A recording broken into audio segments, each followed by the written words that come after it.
Everyone to our September 9th, 2025 Municipality of Tweed Council meeting. We always begin our meetings with our land acknowledgement. The Municipality of Tweed recognizes that our work takes place on traditional Indigenous territories, including the Huron-Wendat, Anishinaabe, and the Haudenosaunee peoples. We recognize and respect the history, languages, and cultures of the First Nations, Métis, Inuit, and all Indigenous peoples whose presence continues to enrich our communities. Miigwech. Please join us now in the singing of O Canada. Refresh.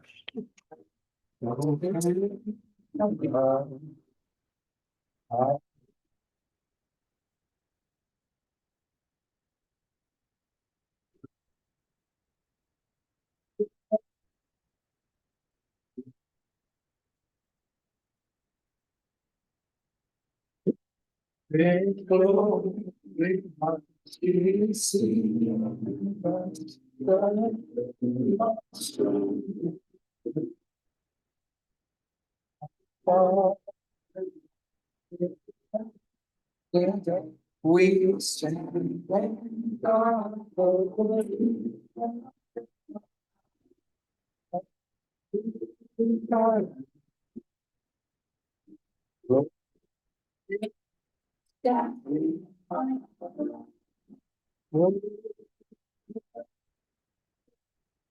stand now, God.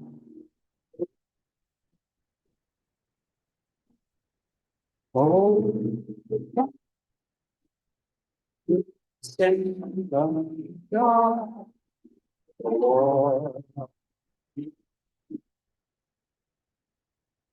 Thank you. Could I have a mover and a seconder for the approval of today's regular agenda meeting, please? Thank you, Deputy Mayor Demarche. Thank you, Councillor Fleeler. Any questions on said agenda? Seeing none, be it resolved that the agenda for the September 9th, 2025 regular council meeting be approved as presented. All in favor? Thank you. Are there any disclosures of pecuniary interests? Seeing none. Could I have a mover and a seconder for the adoption of the minutes from our August 12th, 2025 regular council meeting, please? Mover and a seconder. Thank you, Councillor Valiquette. Thank you, Deputy Mayor Demarche. Any questions on said minutes? Seeing none, be it resolved that the minutes of the August 12th, 2025 regular council meeting be adopted as presented. All in favor? Thank you. Are there any notifications? Oh, sorry. We will be hosting a closed meeting today during the regular council meeting pursuant to Section 2392 of the Municipal Act 2001, SO 2001 C25 as amended to consider the following matters. Personal matters about an identified individual, including municipal or local board employees, Hamlet spending, litigation or potential litigation, including matters before administrative tribunals affecting the municipality or local board, vehicle damages, and payment dispute. My mayor's remarks. Congratulations to Casey Trudeau on a sold-out Ram rodeo over the September long weekend, which I had the honor of opening. It is truly a family event with so many children in attendance, and I also heard the concerts were a tremendous success. Over 10,000 people attended, making this our community's largest signature event. Congratulations as well to our MPP, Rick Bressie, who worked tirelessly to secure funding under the Housing Enabling Water Systems Program in support of new housing development for Centre Hastings, $4.8 million, and Bancroft, $3.65 million. I have not shied away from critiquing the provincial government when support has been lacking, so it gives me great pleasure to acknowledge when they deliver. We can thank Rick for his commitment to Hastings County. I hope he can continue to work his magic and secure support for our funding request under a different stream of the Housing Enabling Water Systems Program. Thank you to Councillor Valiquette for participating and speaking at the Regional Mental Health Delegation at AMO in August. He has been working with a group of local municipal politicians and health providers to bring awareness to the serious gaps in mental health supports in rural communities. I've asked Councillor Valiquette to share his AMO remarks later in today's council meeting. On August 14th, I attended a Quinte Conservation Assessment on our deteriorating drought situation. At that meeting, a level 1 drought was declared, which has since worsened to level 3. These are frightening times, and no more so than for our farmers who crop yields are down and in some cases plowed under. Some farmers are already tapping into their winter stores to feed cattle. A one hay cut summer not only makes for very difficult winter, it threatens the very livelihood of many of our farm families. We sincerely hope that governments and crop insurance providers do not hesitate to support those in need. We remind residents to be mindful of water use during these troubled times, and yes, our full fire ban remains in effect. That afternoon, I was busily packing up Kiwanis chicken barbecue dinners with fellow Kiwanians and friends of Kiwanis. Once again, the event was sold out with close to 900 dinners devoured by residents. All profits are invested in local youth programming.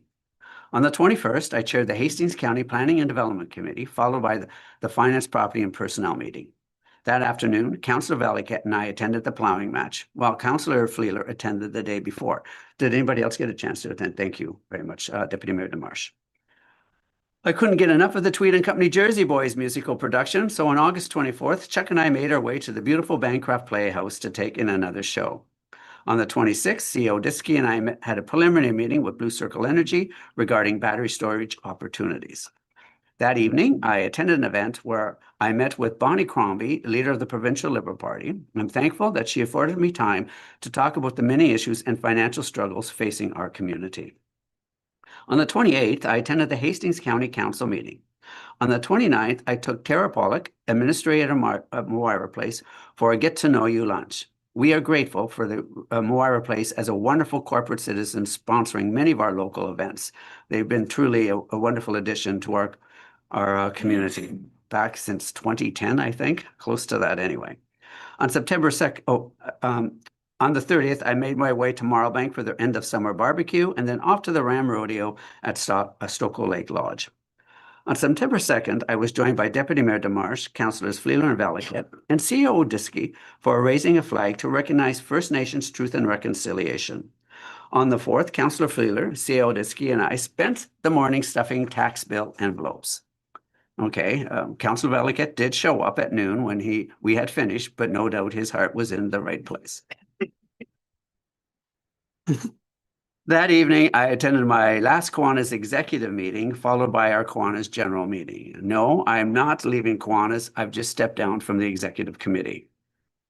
On the 5th, I attended the Trendville AGM. It was a wonderful opportunity to touch base with MP Cramp Nyman, MPP Brise, MP Mallet, Warden Mullen, Graham Copstake, who is now the Trendville Executive Director, and Luc Fournier, the manager of the Small Business Center. On the 6th, I attended the Riverside Campground Friends and Family event, where I spent some time speaking with the McNeils about their future expansion plans. Our tax bills were mailed out last week. Although we originally forecasted a 15% tax levy, we were able to lower that rate to 13%, 13.6% due to residential growth. As noted in my letter, we understand that this remains significant and will adversely affect many. However, it is necessary due to rising costs, future planning, the need to rebuild reserves, and the replacement of essential equipment. The letter is in today's council package and will be posted with my mayor's remarks. It was disheartening to see Loyalist College facing yet another round of cuts as they entertain a further 50% reduction in staff. All colleges and universities in Ontario are feeling the pain. Cuts of this magnitude affect not only students and faculty, but our entire region that depends on skilled graduates. Considering what we are going through economically in light of the Trump tariffs and challenges to their democracy, I hope that we as a province will make the necessary investments to keep our schools viable and provide spaces for youth to pursue their dreams. I'm waiting until mid-September to reach out to Premier Ford to follow up on our two proposals regarding rural housing and OPP initiatives. Upon reflection, my follow-up letter would have been better served if I had waited until September. Having been a public servant for 20 years, I can appreciate how something mailed midsummer can get lost in the queue. Therefore, I'm giving Premier Ford the benefit of the doubt. We hope to see you at our Taste of Tweed event on the 14th, which will no doubt be titillating, lip-smacking, palate-pleasing tasting brought to you by 5 wonderful chefs. I'm sure everyone is loving these cooler temperatures. It is certainly a gift to be able to sleep with your windows open. Council and staff, thank you all for all that you do to help us make the municipality of Tweed a totally awesome place to live. Thank you. Okay, delegations. We're going to move on to our first delegation and welcome Stan and Shelley Clifford, who are going to talk about Greenwood and speeding traffic. So can I ask you to come up too? Okay, and then is that mic on, by the way? Okay, so welcome very much. We're glad that you were able to join us today, and we look forward to hearing what you have to say. Okay, good morning, folks. I trust you all have a copy of our letter and signed petition. The problem where we live at 685 Sulphide, the old Bassett place, and the problem is growing worse. It's just becoming a raceway in our area. We've had cars on our front lawn. Our neighbors have had cars on their front lawn. They come around the corner at Cozy Cove and you can hear them just winding up. And I don't know how they make the corner at the bridge west of us. I've spoke to a roads maintenance supervisor, Ryan and Trevor, and they both realize that there's an issue there. Basically, the speed limit needs to be lowered. And I have spoken numerous times to the OPP. About a year ago, I had an officer contact me and said he was going to come and do a traffic study. Nothing became of it. And it seems to be cars and pickups. The heavy trucks seem to be considerate and respect, the people walking. We're not the only ones that walk. There's a growing number of people that walk on the road. There's no shoulders and whatnot. And I know the roads are not in great condition, but that's a whole nother conversation together.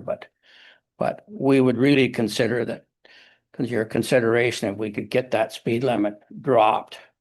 Whether the people will follow it or not, I don't know. But something needs to be done before somebody gets hit. Okay, well, thank you very much. We appreciate your coming forward and sharing your concerns and those of your fellow residents as well. I'm going to ask, does anybody have any questions? Yes, go ahead, Deputy Mayor Demolition. Not so much questions, Mayor, but since last year, they've had a new staff sergeant in place. I wasn't aware that this had happened. So there's a new staff sergeant over there now, and we have a meeting, I think, the end of this month, and I will bring it up to the new staff sergeant that's over there. The only thing I thought of when I read this is it could be like a Stoco idea. When you go through Stoco, it goes to 60 for that little stretch, and then it just goes back to 89. That was kind of what I thought when I was reading this. It could be like another Stoco. I agree with that. Yeah. Okay, well, thank you very much. Are there any further questions? Seeing none, what we'll do is we'll take this back. Okay, our CIO will look into this for us, and we'll also have Deputy Mayor Demarche follow up with the OPP, and we'll take everything into consideration. I really want to thank you both for coming. We really appreciate it when our citizens do come forward and share their concerns. Okay. So thank you. You have a great day. Thank you. Thank you very much. Okay, moving on to our next delegation, we have with us three people that we've well, two of us met with the Blue Circle Energy. We have Chantel, we have Cameron, and we have Tanner. Yeah. Okay, and they're going to walk us through a little bit about battery storage. And they did send a presentation, and I see they have another handout here for us. And so going to have you, the mic is on, I take it. Yep. Okay, and your presentation will be on the screen. Perfect. Okay, and you're set to go. Awesome. Thank you. Okay, fantastic. Mayor, councilors, thank you for having us. If we could just go to the next slide quickly. Oh, wait, do I control the slides? No? Okay, great. Thank you. So I just want to go through the agenda quickly here. I know we have about 15 minutes or so. So we'll head through some introductions, let you know who's up on stage here. And then before we get any deeper, we'll cover kind of just why we're here.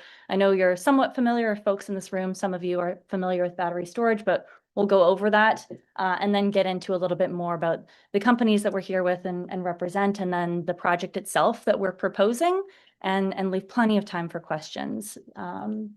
So without further ado, if we go to the next slide, my name is Chantel. I'm the development manager at Blue Circle Energy. Blue Circle Energy is a renewable energy advisory. We assist companies all the way from project ideation, all the way through build to maintenance, and supporting them and realizing the projects and making sure that they're working well for the communities that we're in. And that's what we're doing here with Skyline. I'll also introduce Cam Steinman, the president of Blue Circle Energy, and then we're joined here by Tanner. I'll let you introduce yourself. Yeah, my name's Tanner. I work Skyline. for the Skyline Energy team, and I'll dive a little bit into that. But I'm associate director on the Skyline Energy team, looking to develop some better energy storage assets. Awesome. Okay. And we'll cover a little bit more about Skyline in a bit. But first, as promised, letting you all know why we're here. As I said, I know some of you are familiar with battery storage, but high level, what is it? At any time, the grid needs to produce and consume the exact perfect amount of energy, and that can fluctuate with weather if you have renewable energy, or it can fluctuate with demand if it's hot and there's more air conditioners. And so what does battery storage do? Well, it helps to absorb those fluctuations in the grid. Traditionally, fluctuations in the grid were dealt with through gas, which Ontario is still building and still needs. However, battery storage is a much cleaner form, as well as it can help absorb shocks in both ways. So if there's too much power on the grid, it can absorb it. And then if there's not enough, it can push it back to the grid, helping to balance the grid and reduce things like brownouts and increase stability. Next slide, please. And why do we need it? Well, the IESO, the regulator of the Ontario's grid, has forecasted that in the next 20-25 years, there'll be a 75% increase in energy required. That's like adding 4 to 5 Torontos to the grid. And to account for this, we'll have to build a lot more power, but there's also going to be a lot more needs fluctuating in either way. So in order to accommodate the new power production that's going to be built, such as hydroelectric, nuclear, solar, wind, you also need additional capacity to, again, account for those fluctuations. So more gas and then now more battery storage. And because they forecast this change, the IESO has a procurement out right now. It's actually due December 18th, requesting companies to come forward and propose projects in the capacity stream, gas or battery plants, again, that can help with this. Okay. Tyner, Yep. go ahead. Thank you. Moving on to a little bit about us. So I work for Skyline Energy. Skyline Energy is a team. We're the developer and asset manager for Skyline Clean Energy Fund. The fund started in 2018, and we've since amassed a portfolio of 84 solar installations. We actually own one solar installation just 5 minutes down the road. A lot of our solar are in these smaller communities.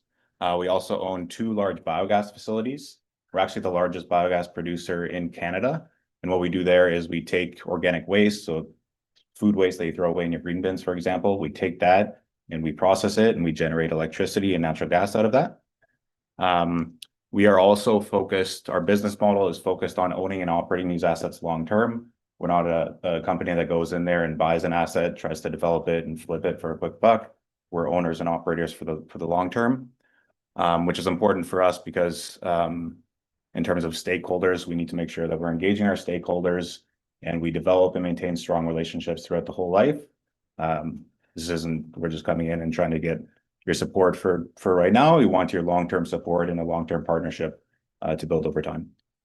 We're also going to be working with First Nations partner on the bid. We have a lot of First Nations partnerships on the solar side already. So we look to utilize those same relationships in the bid for battery energy storage. And like Chantal mentioned, Cam and Chantal are here in an advisory capacity to Skyline Energy, as they have a lot of experience in developing and getting these things off the ground. Next slide, please. So Skyline Energy is a part of Skyline Group of Companies. Skyline Group of Companies is a large organization that owns $9 billion in assets under management. Of course, we invest in renewable infrastructure, but we also have 3 real estate funds. So apartment buildings, industrial, warehousing facilities, as well as retail plazas. We own 500 assets across Canada, with 300 of those assets being in Ontario. We are a Guelph, Ontario-based company, with all of our founders actually were born and raised in surrounding townships around the Guelph area. So that's sort of where we started the business from. And we really focus on these small to medium-sized communities and building those communities up. That's sort of where our story starts and what we try to stay true to. We've been in business for over 25 years now. As an example of that, in Hastings County as a whole, we've invested close to $100 million. For example, we developed Ridgeway apartment buildings, 102 suite apartment building in 2019. And we've been in Hastings County as a whole since for over a decade now. We also have an investor base that are like the people in this room. Our story is we try to give people, the everyday folk, the opportunity to invest in a privately managed product. We have over 6,500 retail investors that trust their money with us. So we're not backed by some big pension or some big institution. We take everyday people's money and they trust us with their money, and we invest it on their behalf to try to set them up for the future.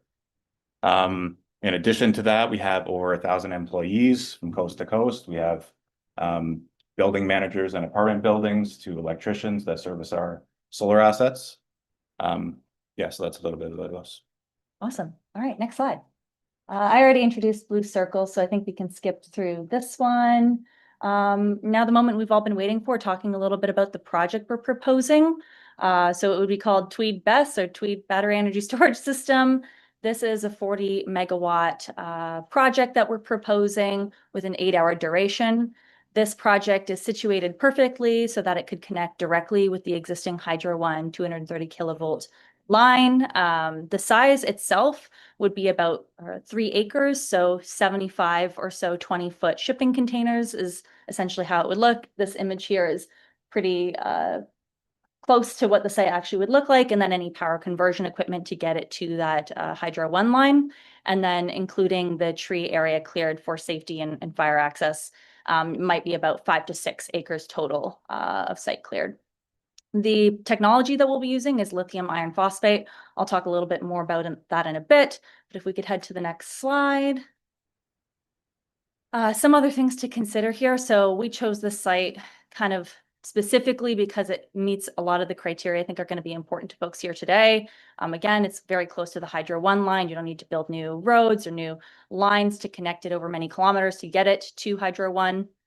It's zoned rural with mixed use forest. We've got it set back 15 meters from any environmental protection areas, 120 meters setback from provincially significant woodlands, another 30 meter setback from wetlands, and then also it will comply with Hydro One's requirement to set it back 100 meters from the Hydro One corridor. Next slide. Okay, and what does it mean for Tweed to have a project like this? Well, first off, we're going to try to invest as much as possible into Tweed through this project. So not only through local procurement, getting local contractors where possible, local materials for the roads. At peak construction, we anticipate probably 30 to 40 construction jobs will be created. And then aside from that, in the long term, there will be a community investment. So $1,250 per megawatt per year, averaging about $50,000 per year is the proposal. That money we would invest directly with the municipality of Tweed for the life cycle of the project. So for 20 years. Not only this, thinking about Ontario overall, we spoke about the need for additional capacity and balancing of the grid. This is going to contribute to ensuring the long-term stability of energy here in Ontario, and will demonstrate Tweed as a leader and someone who wants to help solve that problem. And it's also, thereby benefited from solving the problem through using a safe technology. So it's quiet, it doesn't emit emissions like a gas facility would. It's adhering to any, environmental standards or setbacks, as we mentioned. And also this is a project that can be completely decommissioned at the end. So you can remove the concrete pads, you can remove everything, and the land can be set back to the way that it was when the project's through 20 years. Okay, next slide. Okay, so talking a little bit more about this battery technology, you may be familiar with battery technologies, but we are using one that has only been really used in the last 5 years or so. It's called lithium iron phosphate. This is different from the battery technology that exists in previously built battery storage facilities, or even the batteries that are in, phones or laptops. Those are called NMC, or nickel manganese copper or cobalt, batteries. These ones are much lighter and they're good for portability, but they're also much more volatile. They're more likely to have thermal events. The reason you can't bring your phone or put your laptop in the undercarriage of a plane. Whereas lithium iron phosphate is a lot heavier. It's only really good for stationary practices such as battery storage, but it's also a lot safer. To put it into perspective, I think for every million hours of operation with a nickel manganese battery storage facility, there's about 0.8 fires for every million hours.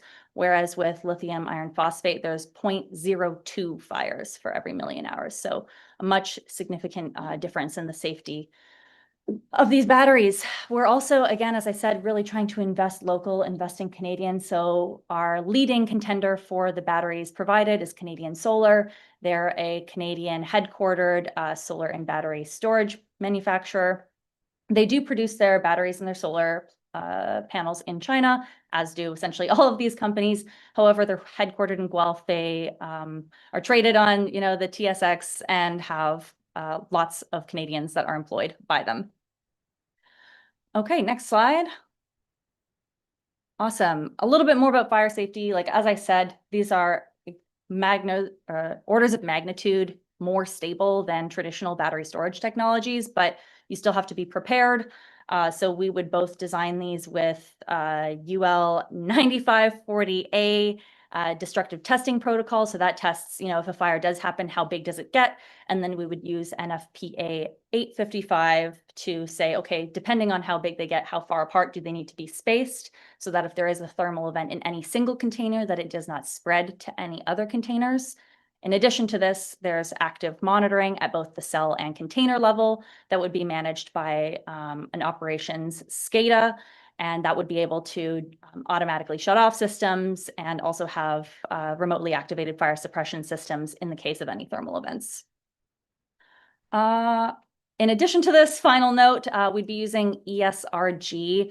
It's a firefighter-led battery storage safety protocol design organization to actually provide and design the fire safety plan and work with the Tweed's local fire department to train on that fire safety plan.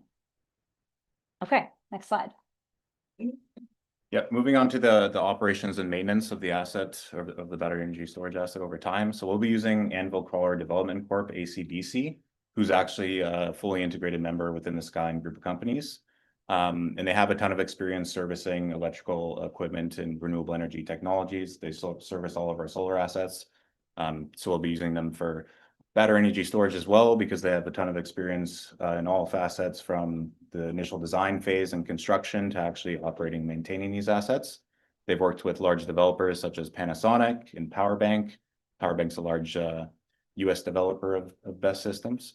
So we really have experience in all facets of the process. We're just filling in the hole in the ownership piece.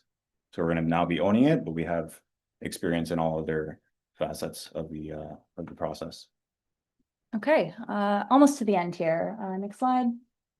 So we're completed to date, as I've kind of referred to in the presentation so far. We've done a lot of environmental and cultural screenings, making sure it's not encroaching on any significant areas.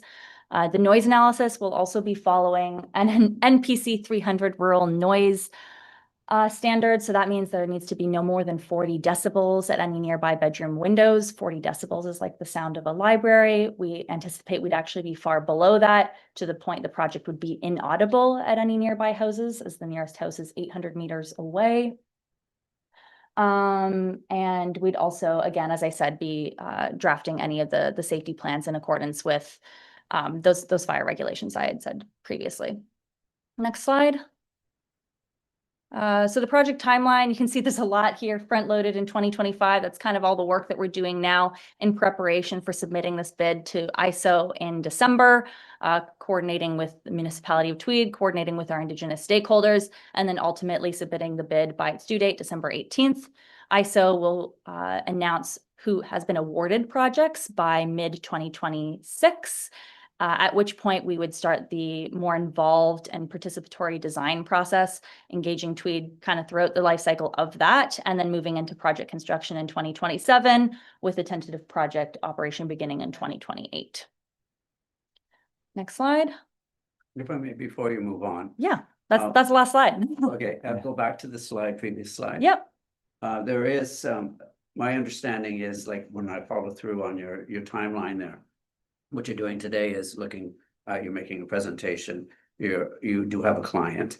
And what you're looking at, well, the municipality is like, interested, like, however, it's not a full commitment until you go through and do your public consultation. Okay, and I think it's important to mention there is a public consultation phase to this. Yeah, And then which, after that, then you report back to us, and then we have all of the information on which we can make a decision. yeah, Is that- absolutely. Okay, so I just want to make sure that everybody is aware of that. Thank you. Okay, Yeah, so just elaborate on that.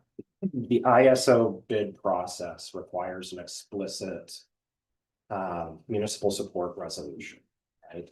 That requires a vote. That's not what we're asking for today. This is an introduction. This gives you guys an opportunity to ask questions. Us to hear from the community is, are we welcome, right? Is this something we want to keep pursuing?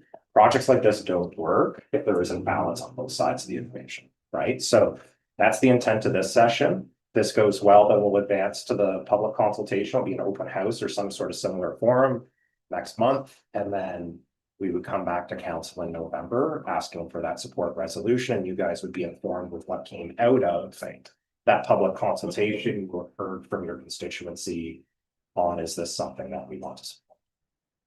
Okay, thank you. Proceed on that basis. Now, you mentioned the location. I'm sorry, you mentioned the location. But you didn't show where it exactly was. But I think it's important to note that is really away from any real residences as well, which is. Yeah, I think there's about, what, 2 or 3 houses within 1.5 kilometers? Yeah, it is. We're off into the bush with this, and you guys know where the hydro corridor is. Yes. Right? So it's pushed up against that. We're as close to that as we can be, as allowed by Hydro One. They need their own access, and if there's an ice storm or whatever, they need room to deal with that. So we're as close to that as permissible, which is pretty isolated. Okay, thank you. Now what I'm going to do is, if you're finished with the presentation. Yes, thank I'm you. going to ask council if they have any questions at this point.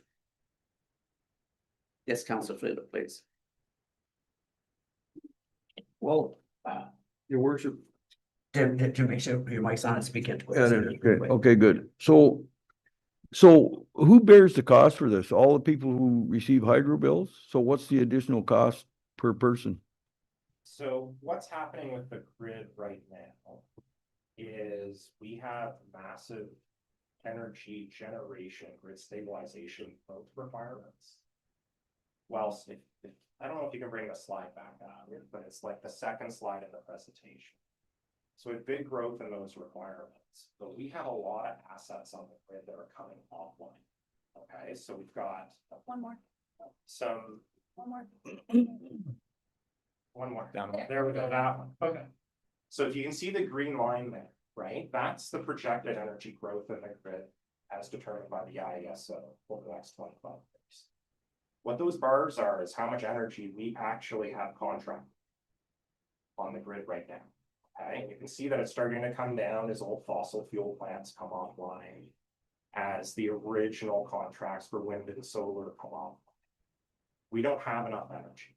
So who's bearing the cost? Well, one, we're just buying more electricity. So the cost bearing it is coming from the ratepayer, because the ratepayer is signaling to the industry, we need more energy. So that's what this is this is filling in that emerging gap, which is just a little bit starting in 2028, but gets very, very significant. So what is the province doing? They're adding nuclear, right? Bruce is about to be expanded. They're talking about putting in SMRs in Darlington. They're talking about Port Hope, right? They're going to put in some more gas, because gas can be handy in certain situations, right? We have long duration needs, multi-day needs for backup capacity to put in gas.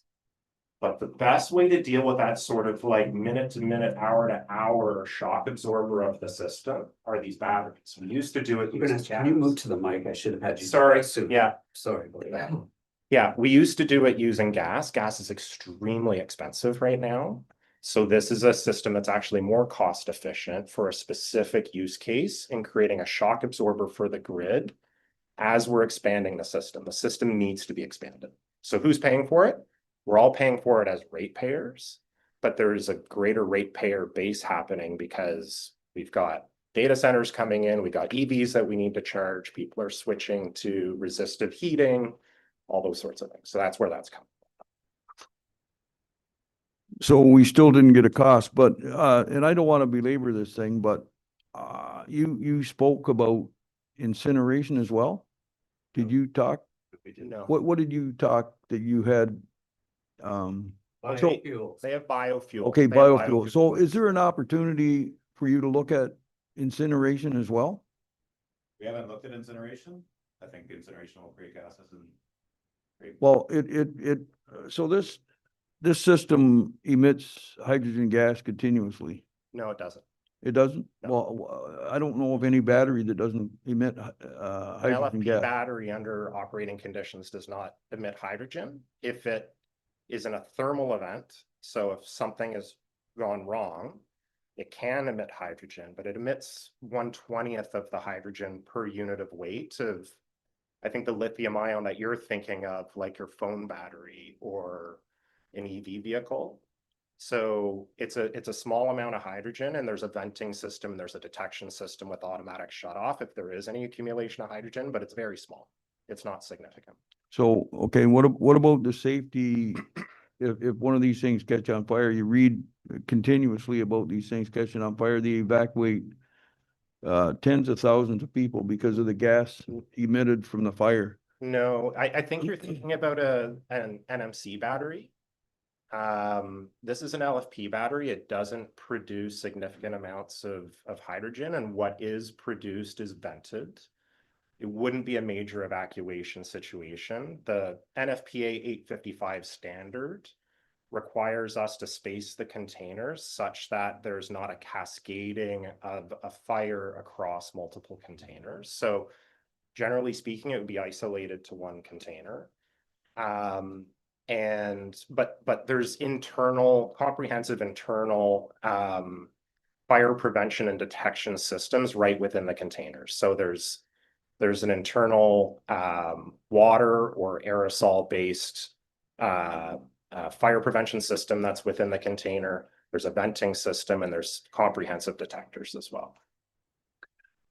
And I'll ask one more question, and we'll probably find out more things at the open house. Yeah. Would there be a possibility to look at incineration? We have an issue right now that we have garbage that we bury in the ground, pollute the groundwater. There's an opportunity to burn this cleanly. Germany and a whole bunch of other countries do it every day. Would there be a possibility for you to look at that and create energy? We need more power. I don't think we need a spot to store power, my opinion, but we need more power. So that would work quite nicely as the city of Toronto is looking for a place to bury garbage. Yeah. Anyway, that's all I got. So Skyline is in the business of taking, and I think this is maybe where there's a little bit of confusion. It's a great point. You guys take green bins, right? So this is organic waste, and they turn it into biogas, right? Which is a little bit different than incineration of garbage. One of them is far cleaner than the other. Incineration of garbage is emitting. Okay, so it's not that unlike to burning a fossil fuel. So obviously you deal with your garbage issue, but now you've got a CO2 issue. Now you've got a toxicity issue, those sorts of things. So that's not our line of business. There's other people that are in the incineration business, but we're not a big fan of it. But like the tipping of green bins and using the energy that's within organic matter is definitely a line of business that Skyline's actively in. And they could, if that's what the conversation is talking about organic waste, then that's a conversation that we can have now. Thank you very much, Jim. Good questions. Yeah, thank you. Yeah. And well answered, by the way, as well. Very clear. Thank you for that. Good. Are there any other questions? I think we're okay to go with phase two. Okay. All right. And, Thank you. I really want to thank you for taking the time to come down. Good explanation on every Thank you. aspect. Thank you. Appreciate it. You don't have to stay for the vote council meeting. Appreciate that. Good questions, Jim. Thank you. Thank you, everybody. Have a good day. And now we move on to our next delegation. We welcome back our previous acting CAO, Kelly Pender. And as everyone is well aware, we have to by law do an employment equity review. And we are very late in our review. However, Kelly has taken that on. We had some, I'll let Kelly explain, but we had someone start the process and then it was falling between the cracks. And so Kelly has picked it up to take us to the end zone. And so anyway, Kelly, welcome. And I'm going to turn it over to you. And thank you very much. I can't believe people left before the compensation presentation. Thank you. It's a pleasure to be back in these chambers and to present the report today. This project started back in December with the previous CAO. And as the mayor said, we had a few iterations and completed a large portion of the project, but this is the final portion of the pay equity and market compensation report that council approved as part of this year's budget. Next slide, please. So just a little bit about what I've been doing with regards to compensation. It began many years ago, Queen's University, and I did a major independent study on compensation. People thought I was crazy, but it's something that intrigues me. I worked from about 2007 till his passing in 2017 with a gentleman from Kingston by the name of Les Foreman, who was a preeminent labor relations expert who did a lot of compensation studies. I worked in the background producing the reports for Les. And then from 2017 with Mr. Brian Krecklow, who passed away a couple of years ago, but Brian was very active in the compensation and recruitment field. I just want Sure. to stop the conversation that's going on out there while we're trying to listen to this. Thank you. Thank you. No, the door should stay open if everybody wants to hear, but the conversation can move elsewhere. Thank you. Go ahead, Kelly, I'm sorry. So in total, between Mr. Foreman and Mr. Krecklow, I've worked on about 100 compensation studies, primarily for municipalities in Ontario, but also for municipalities in Quebec and a few school boards. So the pay equity portion of this next was completed by Harbor Human Resources in March 2025. Council approved that in April.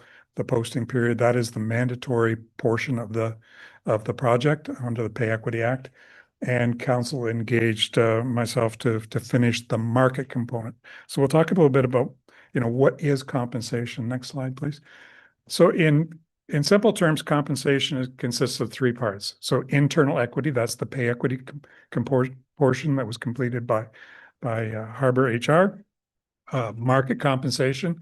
So internally, are you paying people fairly and in compliance with the Pay Equity Act?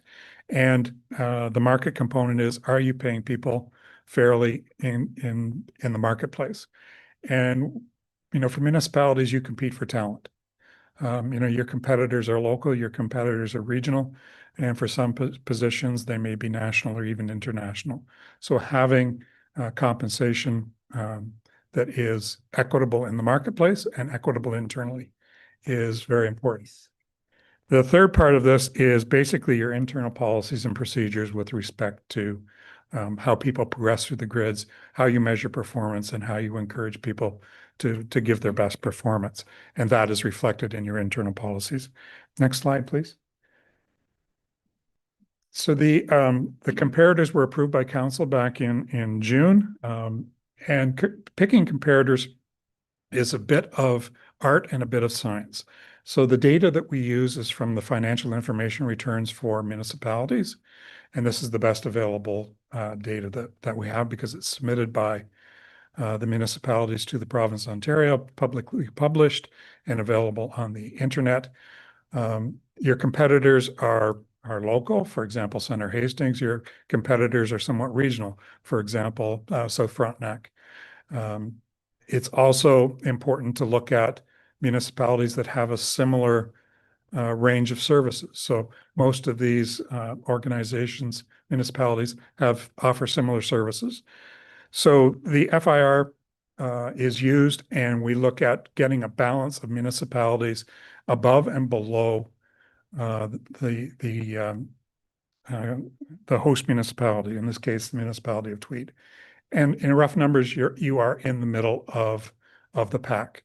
There are 5 above you and 6 below you. They represent a good range of geographic and service delivery municipalities and are representative of, you know, the municipalities that you'll be competing with. Next slide, please. So we use percentile rather than average.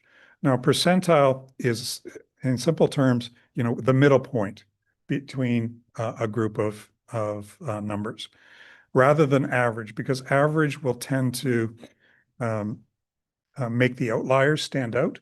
So I've given you a quick example, just made up figures, where the average would be 97, 498. The 50th percentile is 93, 250. Now this can work the other way too. There can be outliers at the bottom end. So there's other ways to deal with it. For example, throwing out the top and throwing out the bottom. But in simple statistical terms, using the percentile is a fairly representative way of doing it. You are the 50th percentile of your comparator group, and we use the 50th percentile for each position that we compare. That can be adjusted. Some municipalities, for various reasons, for example, several municipalities that we've worked with near Ottawa have bilingual requirements, and they're competing with the city of Ottawa. They're competing with, you know, the federal government, and they need to pay higher to get that. So some pay as high as the 65th percentile. Some municipalities up north paying as high as the 80th percentile. If you're near the GTA, for example, Northumberland County pays a higher percentile because they are competing with the GTA. But for Tweed, you know, looking at the numbers, the 50th percentile, half above you, half below you, is a reasonable number and is a valid statistical representation. Next slide, please. So 5 findings. To begin, the 50th percentile, in my opinion, is a reasonable compensation for the municipality. The salary adjustments for leadership and market-sensitive positions will help ensure competitiveness and aid in retention and recruitment. You know, the cost of losing a senior staff person in terms of lost productivity and recruitment costs are significant.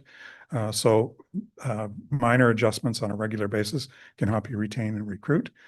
The approved comparator group is representative of the municipalities that both geographic and service delivery similarities for. The municipalities' pay bands and pay structures are not representative of best practices.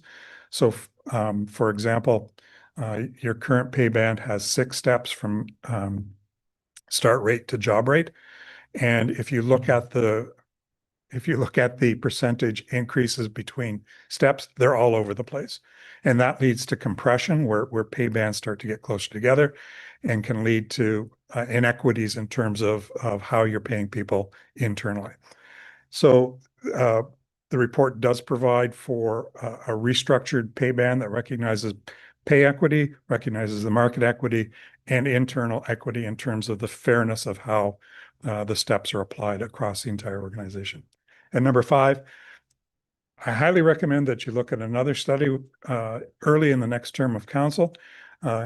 Municipal elections often result in a considerable amount of turnover of particularly senior staff.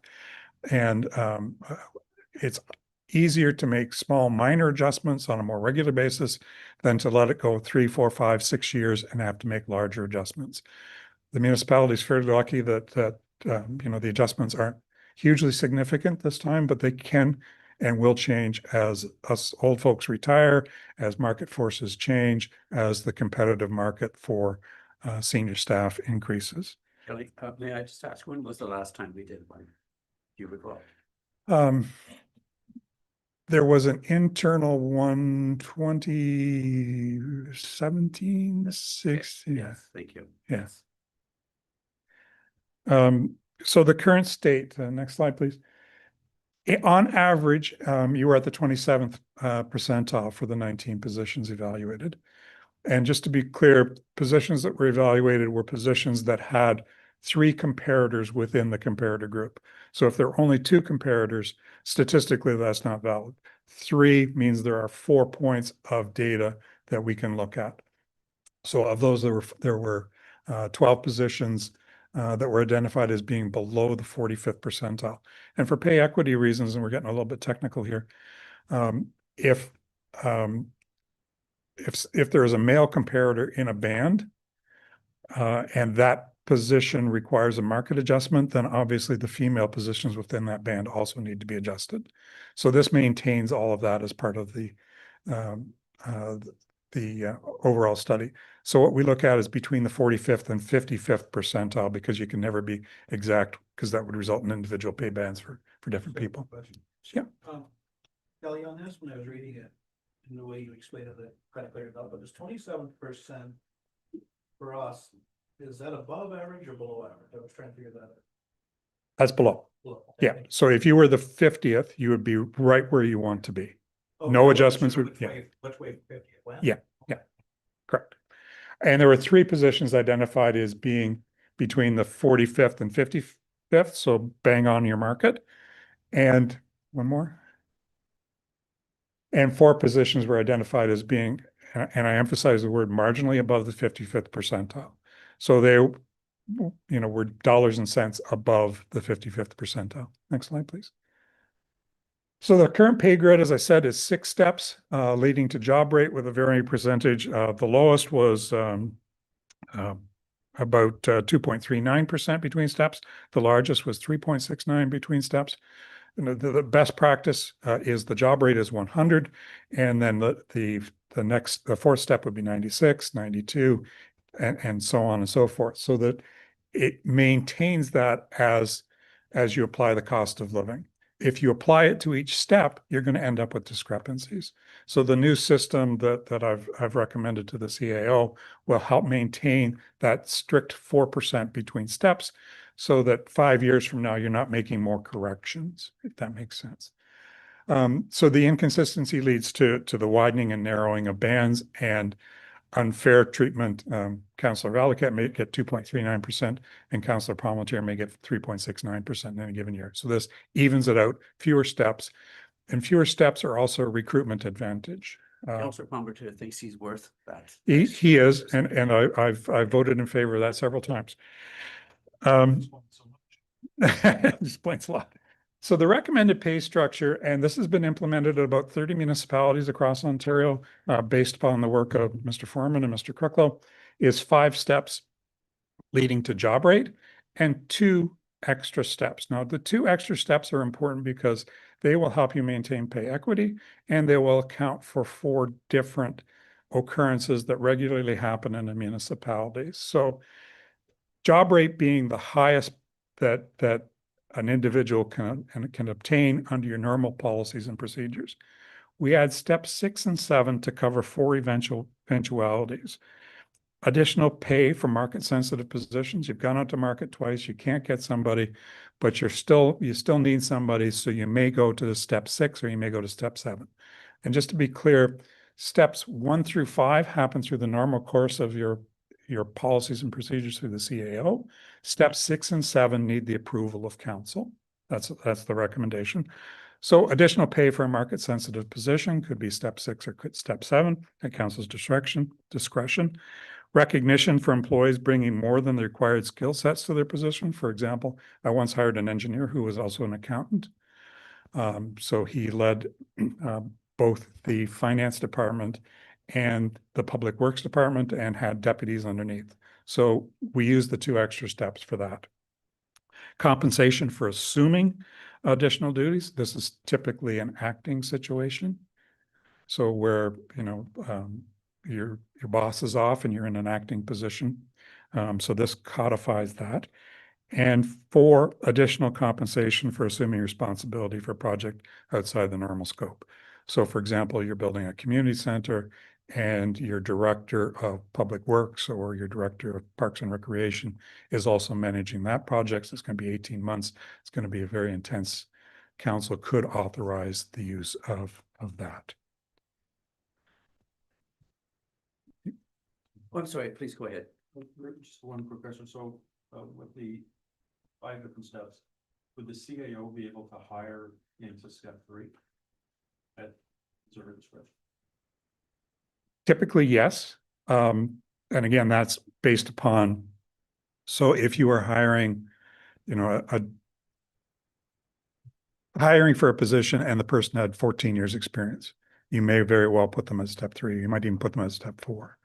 If you're hiring somebody with 3 years experience, then the job rate is probably sufficient. So normally at the discretion of the.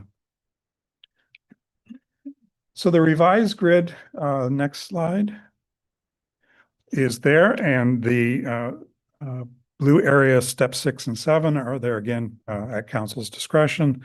The 4 uses of that are itemized at the bottom. When implemented, this will meet pay equity and it will meet market equity. So next slide, please.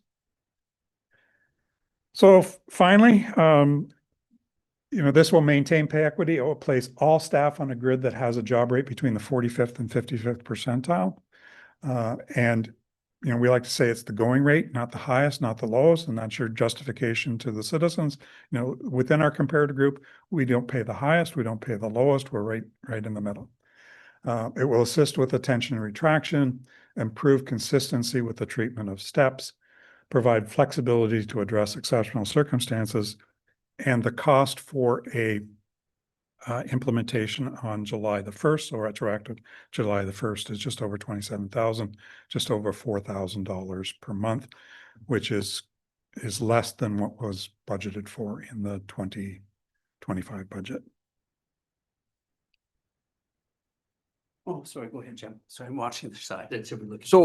So if we implement this schedule, we don't have to give an annual increase? It's already in the schedule? No, your annual increases is in your salaries and wages bylaw.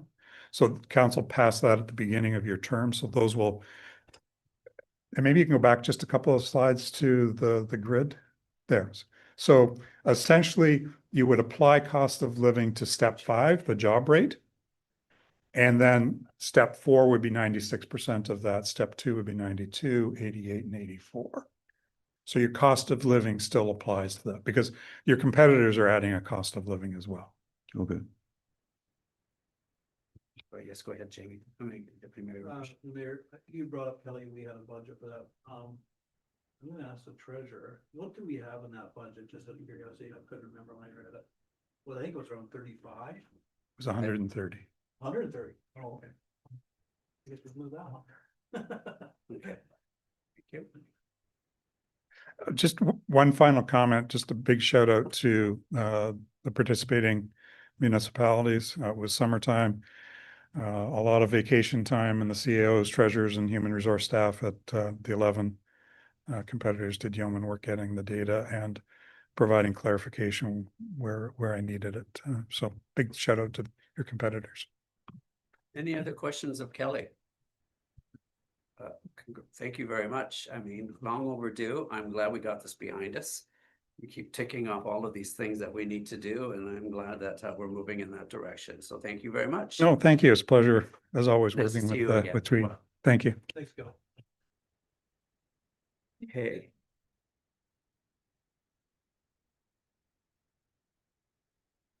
Sorry, I just have to close all this.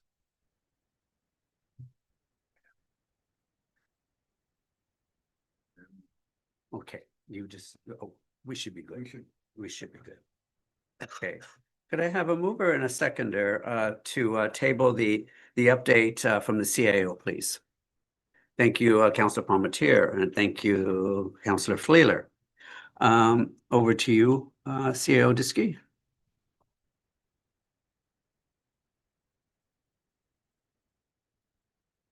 Thank you. And through the chair, I would just like to go over a few updates for today's meeting. The first one and the most important one, I think, would be to recognize our municipal clerk, Lori Cralin, for managing an additional workload during the leave of a fellow employee. I just wanted to recognize and let everyone know that Lori took on many more responsibilities to ensure that there were no service interruptions to the staff or the public during the 4 or 5 weeks that we were missing a key staff member. So thank you, Lori.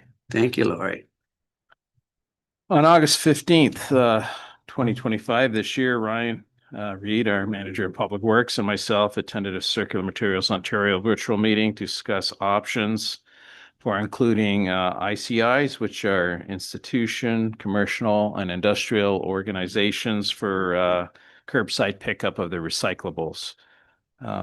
We have gone through a bit of a rough introduction to the new program from Circular Materials, in which curbside pickup is not available for these institutions. We've had a lot of confusion in this municipality and a lot of people not being serviced. One of our biggest issues is Victoria Street, where we have commercial or businesses on the main street, along with residential units either above or behind or both in those areas. So we're getting, I think we've got that sorted out. In this meeting, there was an opportunity to give feedback. They have presented an opportunity for different municipalities, depending on what tier you're in, to get ICI pickup. There are conditions involved, but the earliest would be starting in September 1st of 2026. We found that unrealistic. So just in my report here is just my feedback to them. I heard nothing back as of today's date, but I thank them for their presentation and asked them if they could essentially accelerate or expedite the pickup of ICIs. So stay tuned. I'll let you know. Secondly, as the mayor had mentioned, we attended a meeting on September 3rd, and we've upgraded our water level from level 1 to level 3 due to the low rain and drought conditions that we're experiencing. And then one other item that I wanted to bring forward that we've just secured as of Friday was we have secured an individual to work on our asset management plan. His name is Stephen Keeley, and he will do our plan for us and meet compliance for the 2025 requirements for a price of between $18,000 to $23,000. Based on that price and the comparators that we had following our procurement bylaw or our purchasing bylaw, City View came in at 48,000 K and or 48K, and Greenview came in at 37K. So Stephen Keeley will be doing this for us in the range of 18 to 23, depending on the information that's required and the work that's required. Thank you. Thank you. Just to elaborate on the asset management, we are behind. That should have been done in July, but because of changes and whatnot, we're now moving it, and we got permission to be a little late on this. One of the reasons, like we've had Greenview doing it for us in the past, one of the reasons why we have actually moved away from them is that they maintain our information as proprietary to them, and they will not give us all of the detail because of their funding formulas. And so that means we can't manipulate or work with the data itself other than entering everything manually all over again once we get a report. And so this is why that's another reason why not somebody we continue to pursue with at this time. Any questions of CIAO Diskey? Yes, please go ahead, Councillor Freeland. Just a comment. I appreciate the fact that you're looking at this waste situation. And I continually, every time I go over there, it's just mind-boggling how far behind we are. We're not gaining any ground. We're using our building to store waste that should have been picked up. Not waste, actually recycling. Well, recycling, sorry, Yeah, that's okay. recycling, but still, it would take probably 3 days to empty that building if you did it steady. It's just unreal. Thank you. Any other questions? Seeing none, be it resolved that council receive the CIO update report as presented. All in favor. Thank you. Could I have a mover and a seconder to table the compensation review, please? Thank you, Deputy Mayor Lamarche. Thank you, Councillor Valiquette. Any questions on that review? Seeing none, be it resolved. Is that a question or is that a approval? One sec.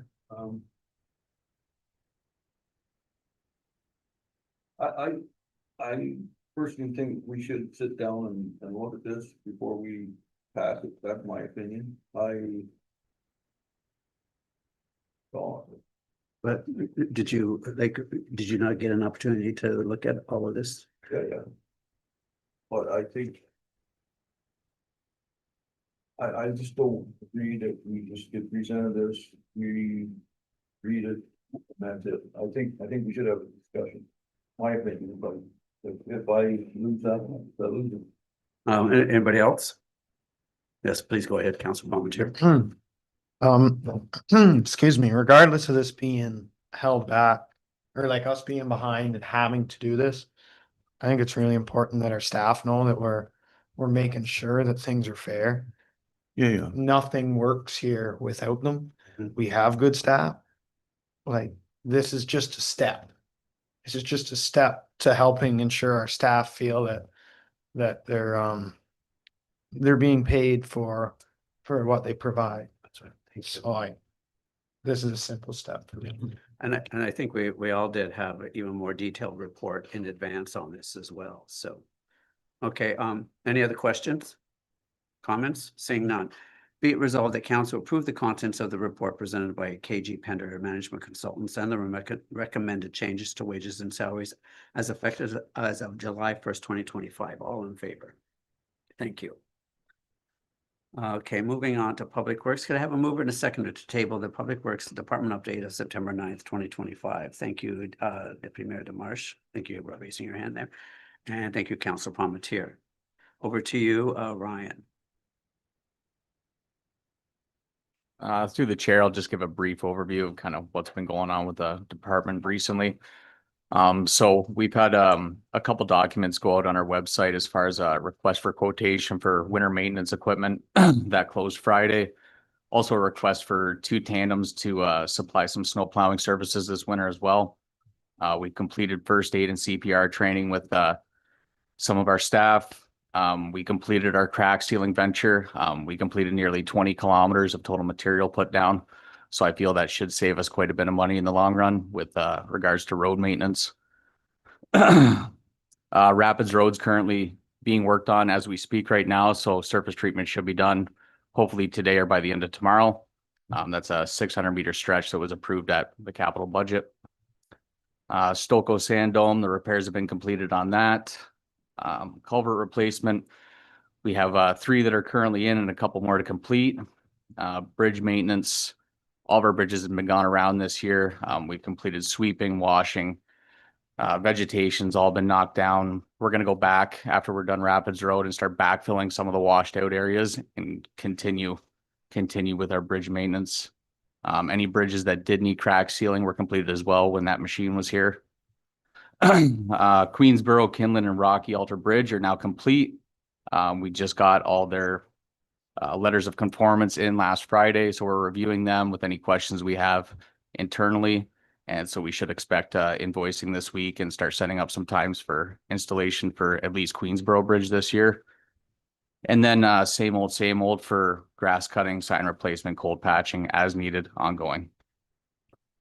I think, I guess it's okay to mention that the reason why we're looking at a review of all of the snow removal and stuff is because Palmetiers has not renewed their contract with us because of increased insurance costs. I believe it is, Ryan. To the chair, that's correct. I believe insurance costs are high for everyone doing snow removal at this point. So we're still in conversation to see if anything can be worked out, but it's looking like we're going to be standing on our own 2 feet this year. Councillor Valiquette, you had mentioned something to me. I mean, it's just a food for thought, so please share. Sure. Through the mayor, what would be the possibility, because obviously Palmetiers has the equipment that we need to do that.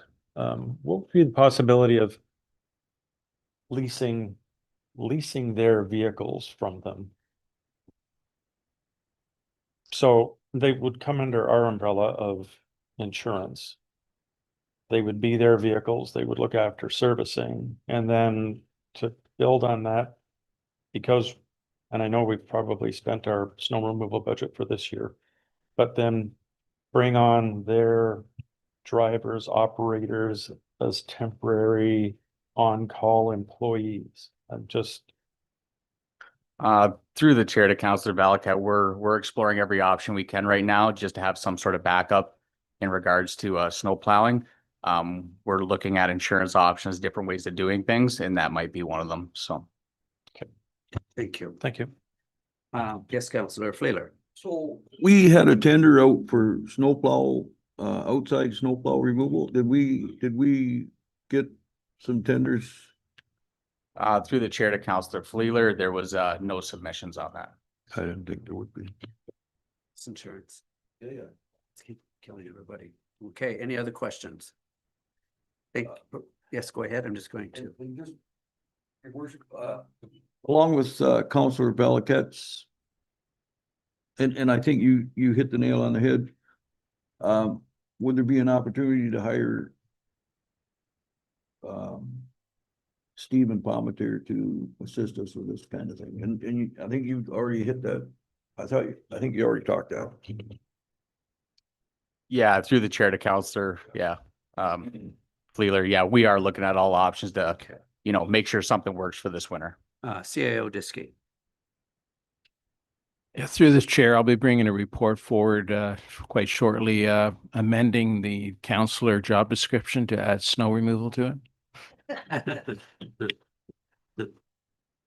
Okay, thank you. Seeing no further questions, be it resolved that council receive the Public Works Department update report is presented. All in favor. Thank you. I think our repair costs say hi. Yeah. Right. Yes, exactly.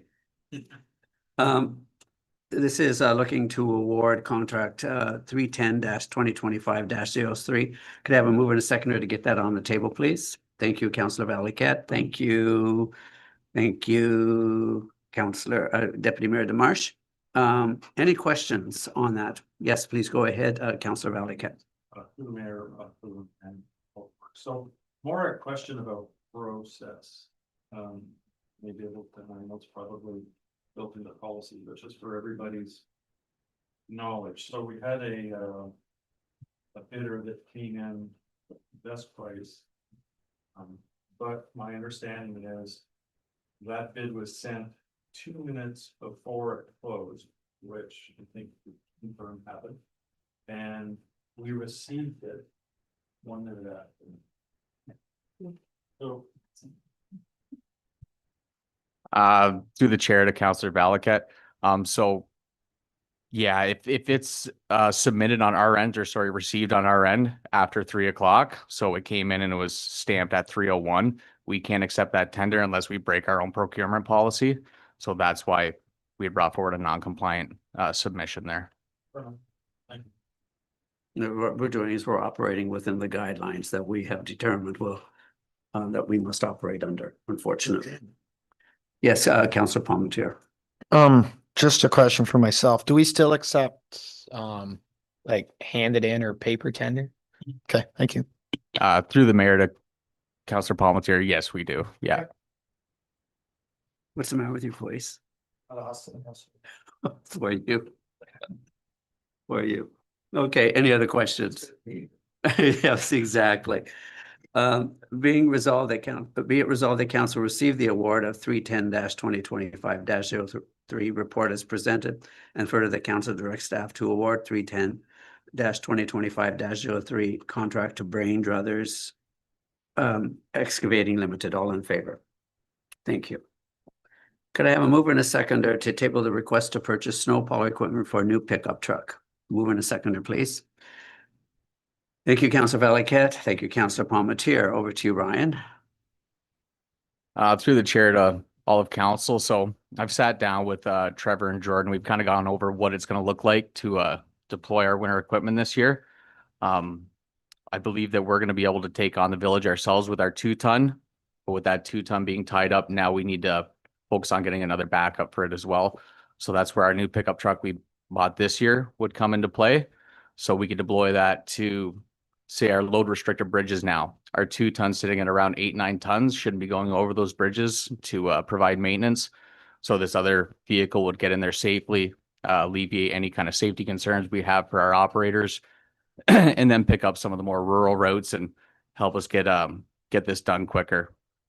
We also had a meeting with the Parks and Rec manager, myself, CAO Diskey, and the supervisors, and asked if Parks and Rec would be willing to help out as well with the snow plowing.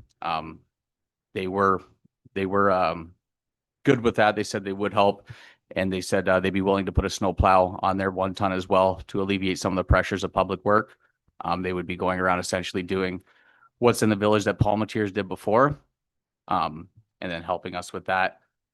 In the end, if we take this on internally, we will see quite a bit of cost savings. Just for a top number, at least 50,000. We'll be using straight salt in town now instead of a mixture. So our cleanup costs in the spring will be down as well for sweeping. We'll see a better level of service, I believe, doing this in-house and doing it ourselves. So. Councillor Palmetier, you had sorry. Councillor Valiquette, sorry, that's right. You had also mentioned about, the snowbanks in town.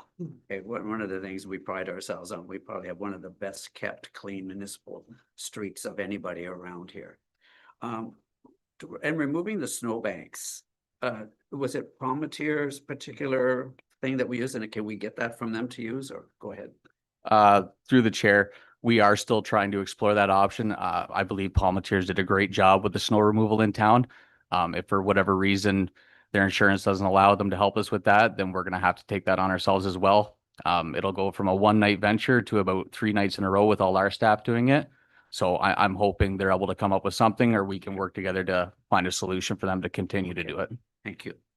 Yes, Deputy Mayor DeMarche. The mayor, I think back a few years ago, when we bought, I think it was that new international tractor, we purchased it big enough to do snow removal to that effect.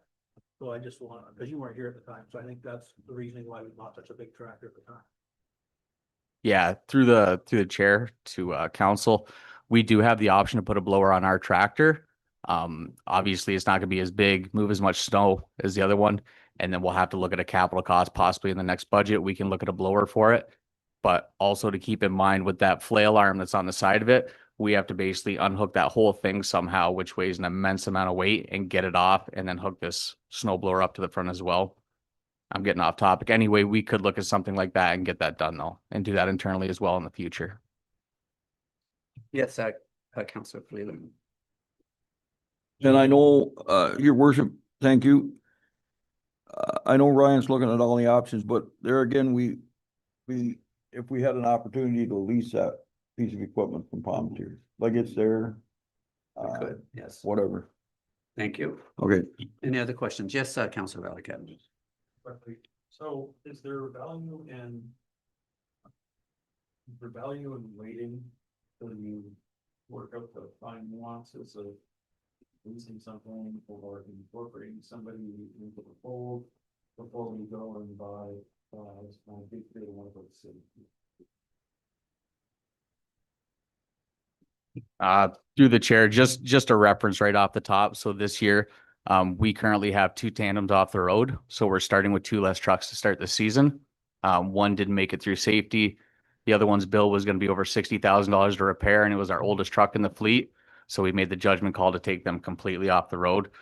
Without Palmetier's other 3 trucks, we're looking at 5 total trucks less to start the year. Mind you, we have another one hopefully coming in October, the new one we had ordered. And then we have a municipal neighbor that's, kind of reached out and said, hey, if you need one, we got one to kind of keep you guys out of a bind. But with that being said as well, we have 2 graders that are going to be deployed this year, full time around the clock. And then we'll have these 2 extra trucks. So that'll leave us with 1 vehicle down instead. So I think at this point, we have to put out the $35,000 capital costs and get us ready to go. Fair enough, thank you. Thank you. Yes, Councillor Fleeter. So you mentioned the graders, do they have to be fitted up at an additional expense or no? Through the chair, it would be nice at some point, but we can get away with what we have this winter, and we'll look at how we do this the start of the winter. And when budget time comes around, I might make a recommendation to put maybe a wing on one of them. We'll see how we make out here. Thank you. Yes, Deputy Mayor. Yes. Just one more thought. This is a kind of the blowing of the snow is kind of we'll say specialized piece of equipment. There may be opportunities for neighboring townships as a shared service, a shared piece of equipment. So I think that's worth exploring as well. Through the chair, yep, we can definitely explore that. Any other questions? Seeing none, be it resolved that council receive the request to purchase snowplow equipment report as presented, and further that council direct staff to purchase and install new plows and sanders for Public Works 3/4 ton and Parks and Recs 1 ton pickup trucks. All in favor? Thank you. Okay, can I move in a seconder for the request for additional Public Works operator, please? Mover and a seconder, please. Thank you, Councillor Valiquette. Thank you, Councillor Palmetier. Over to you, Ryan.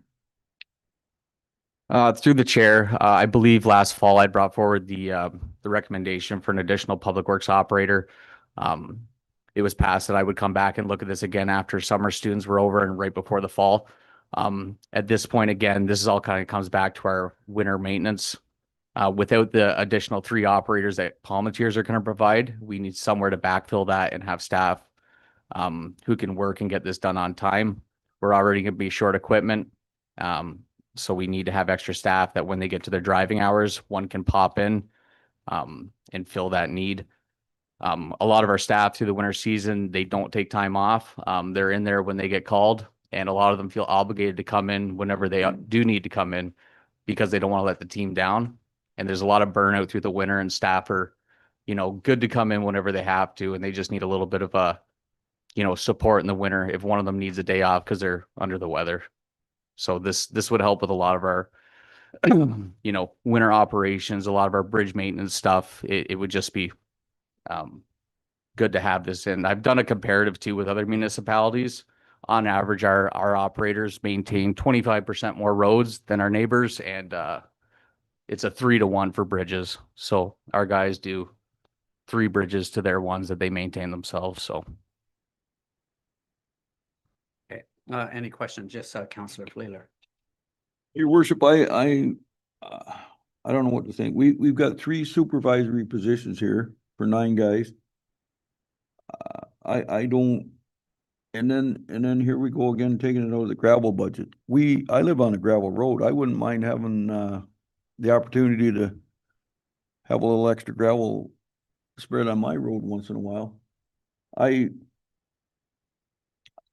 can't, I think we need to sit down before we hire anyone and see what actually is required. If we just keep adding positions here, I don't know. You take a look at with the numbers provided by Ryan, and you look at Tweed, most bridges, almost the most kilometers by far. And we have the least amount of people working in our roads department.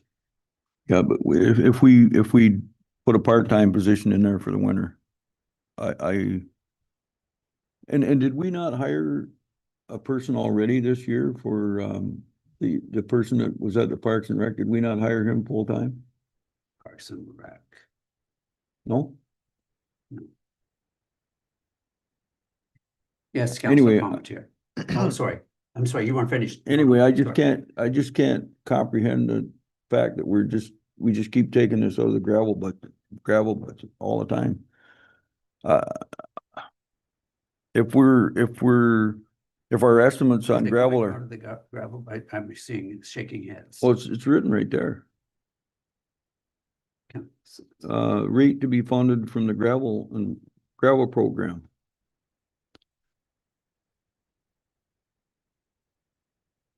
Ryan, you look like you're looking. Yeah, I'm sorry. I'm just looking. Okay, while that's happening, Council Palmetier, you had a question? Yeah, just a comment, your worship. So we never know what kind of winter we're gonna get. Feels like it could be a few weeks away.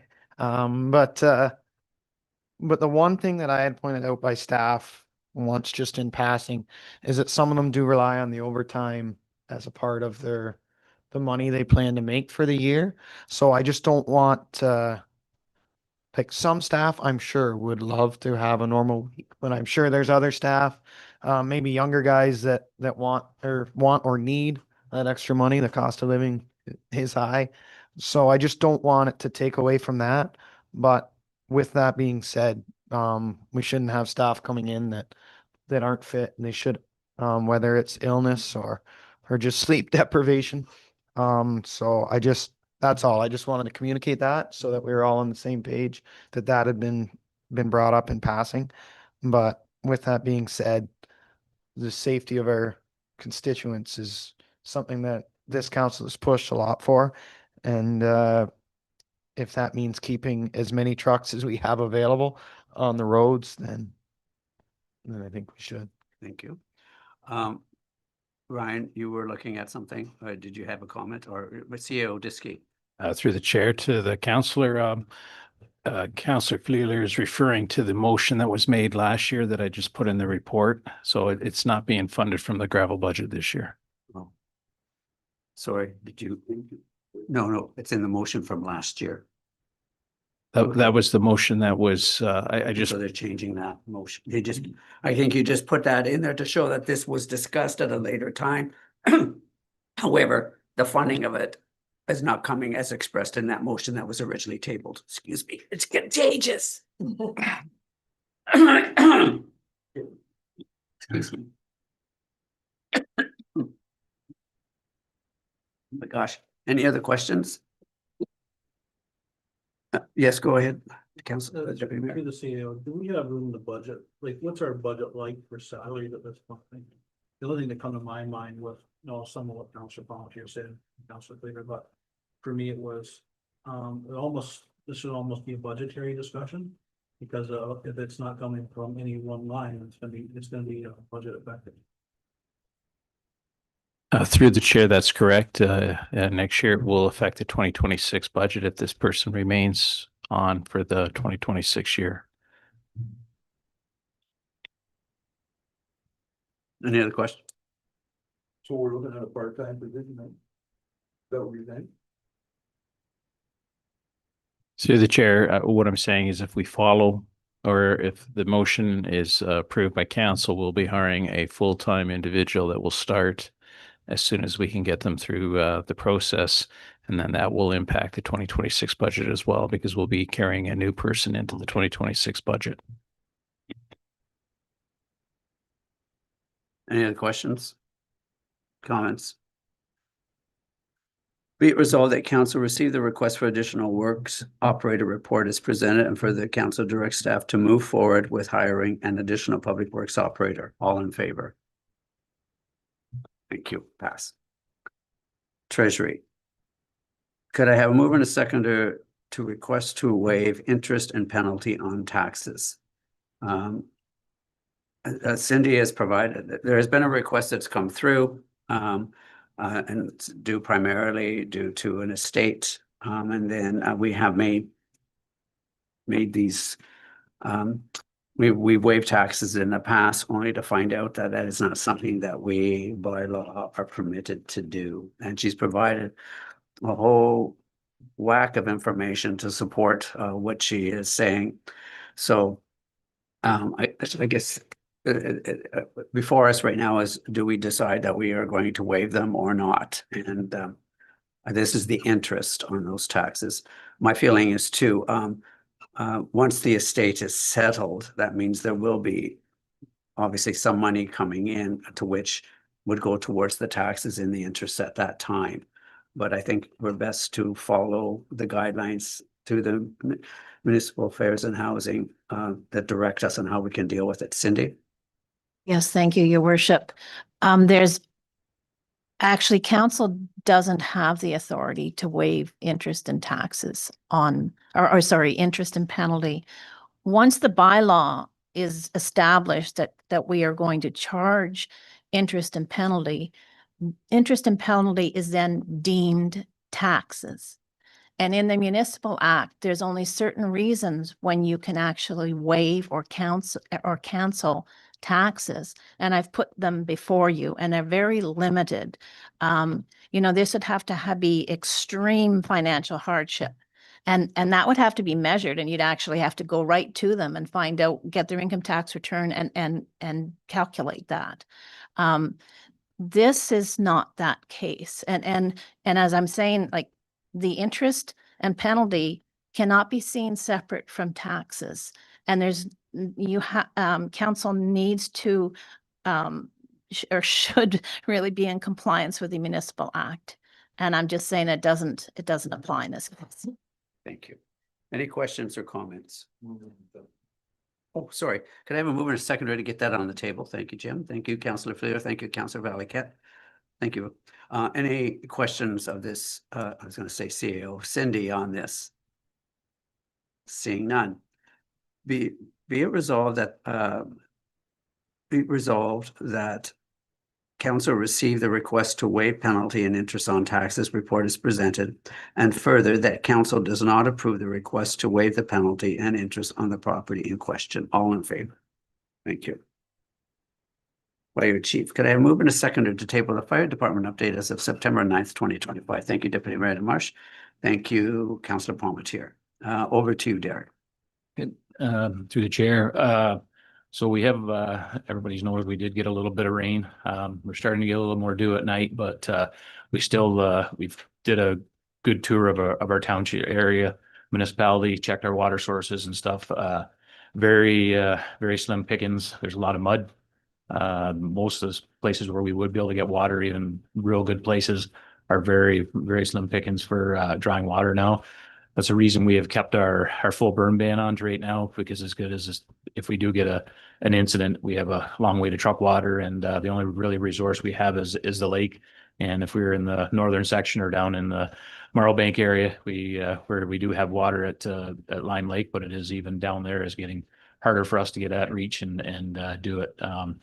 We do continue to work with the M&R to watch what their ratings are. They come down a little bit when it rains, and then it jump back up again here, and we are looking at a little bit more precipitation hopefully this week, but we continue to monitor, and with the water going up to level 3 here, it's makes it tougher too to pull water from town to take away from our resources from the municipal residents here. So it's we want to take most of our water from the lake and stuff, or ponds and stuff, because if you know it's cheaper for the residents for us to use non-chlorinated water and whatever, but we do have it to do if we do have an incident. But we're trying to reduce as much risk as we have. Last week on the long weekend, we had 2 grass fires. That one that went there, Vernon got going here, took a garage down. And it's still, I mean, it does look awful green out there, but there is still a lot of dead long grass and that. I know people would love to have a campfire, and as well as myself, but it's we're trying to reduce as much risk we can right now. And with the wildfires and stuff and the things we're getting, we get a bit of flack from it, but we're also getting support too from a lot of neighborhood people that are worried about the forest fires and that type of thing. And we do have a lot of dead stamp from the tornado zone and around from the derechos over the years that there's a lot of unpredictability with the water supply down right now. So that's why we've kept our burn ban on. And I know there's a lot of people with a lot of questions about it, but that's one of the biggest reasons right now is our water level right now. So the latest rainfall we had, I think we got less than 5 millimeters Yeah, we at did, my yeah. place. That's I what mean, numbers, it's yeah. like, it looks like a lot when it's coming down, It but does, it but- doesn't measure to anything. through chair, we have rain gauges up in the tornado zone that's from with the M&R. It has both manual and digital, so I get a readout 3-4 times a day from that. It tells me the wind speed, temperatures, barometric pressure, everything. And we're watching that. We have manual rain gauges too down around the area, and from our neighboring departments and stuff. We talk to our other neighboring fire chiefs regularly about the conditions, and that's why we've kind of kept it on our area. Like I said, it is greening up. It is getting heavier dew at night, and hopefully we do get some rain here shortly. There's nothing in the There's next nothing 2 really weeks. nothing really in the forecast here to make it look thing. And like I said, it does. We had some evidence of a couple of grass fires there last week, and they still burnt pretty decent. So yeah, it was. Yeah. Deputy Mayor Marsh. I know in the last couple of weeks, our fire department's been busy with some grass and brush fires.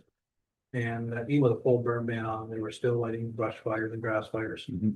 And I know there was charges levied against the perpetrators, Mhm. but the charges seem Insignificant. very low, considering the amount of personnel that's required to deal with that. I personally would like to see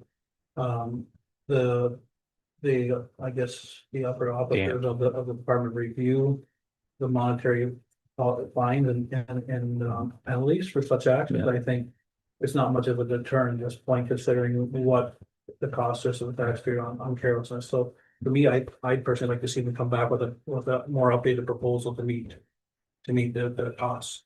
I mean, anybody burning when there's a full fire ban on, I think in order to deter it, following through on what Deputy Mayor DeMarsh is saying is that they should bear the full cost of what it costs us to go out. Okay? Yep. It's not like someone's whose house is burned or fire or an inadvertent fire that started because some electrical circuit out and started a grass fire or something. This is deliberate. Okay, and I think we should really review what we're charging. I mean, so maybe for next year, we can have that in place when we're looking at our fees and our and whatnot. I think you were gonna say something, Councillor Fleet. Yeah, your worship, thank you. To the fire chief, the message is out there now, though, that we are laying charges. And I think the education part of the thing is really important, and thank you for that. And we, oh, good God, I forgot what I was gonna say. Isn't that something? It was brilliant. I know it was brilliant. They always are, Jim. That's what. He's just thinking about driving a plow. Yeah, That's but right. anyway, I can drive a plow. I've done it before. Anyway, not unlicensed though. But the, like, and you gotta, and I know what it was. We did have a blurb in the circular too, so, to point out that we will be laying charges and different things, but the education part is important. Thank you. That's okay, not a problem. Any other questions? Okay, where's our fire truck, by the way? What's it? The new one the new one? Oh, through the chair, Yeah. it's about 2 years out. So. 2 years out. Oh my God. But we got that order Yeah, in. it's ordered. Yeah. It's on order and stuff. Yeah, My we'll God. be doing Those- preliminary drawings and stuff here shortly, but probably, and then it's about a 2-year process. So Okay, good. about a year and a half, I shouldn't say that probably now, but Okay, thank you. Any other questions? Seeing none, be it resolved that council receive the fire department update as presented, and further that Fire Chief Little review the fine amounts charged for burning when a fire ban is in place to cover the full cost by the fire department to attend. All in favor? Thank you. Could I have a mover and a seconder to table the animal control August 2025 Animal Control and Livestock Investigation Report? Mover and a seconder, please. Thank you, Councillor Valigat. Thank you, Councillor Fleeler. Any questions on said report? If I could, I just noticed that, like, for the livestock loss, like, there's 2 visits for each of them. Can somebody explain to me why, Jim, Jacob, why there would be 2 visits once there's Not unless there were 2 losses. at the same within a day of each other at the same place? Yes, Is that what happened? that's what's happened. Oh, okay, thank you. And your worship, we're seeing more and more of this. Like, Is it coyote? Oh, Okay. yeah, well, bears as well. I heard of a bear, one incident of a bear. Taking down a cattle? Usually in the spring. Yeah, look at that. Uh-huh. They pick it up, take off. Oof. Okay, okay, good. No, thank you guys for answering that. Appreciate it. Yeah, yeah. Any other questions? Seeing none, be it resolved that council receive the August 2025 Animal Control and Livestock Investigation Report as presented. All in favor? Thank you. Policy review. Could I have a mover and a seconder to table the red light camera and automated speed enforcement violations policy, please? Mover and a seconder. Thank you, Councillor Valiquette. Thank you, Councillor Fleeler. Any questions on said policy? Seeing none. Oh, yes, please go ahead. Councillor Volunteer. It's not directly in the policy, it's related to the policy. Can I speak on it, Your Worship? Sure, go ahead. I don't want to be off topic. So I don't know if you've seen the province of Alberta has passed restrictions on automated speed enforcement and red light cameras, restricting them to community safety zones, school zones, and construction sites. That's something that if this council wants to move forward, I think needs to be considered.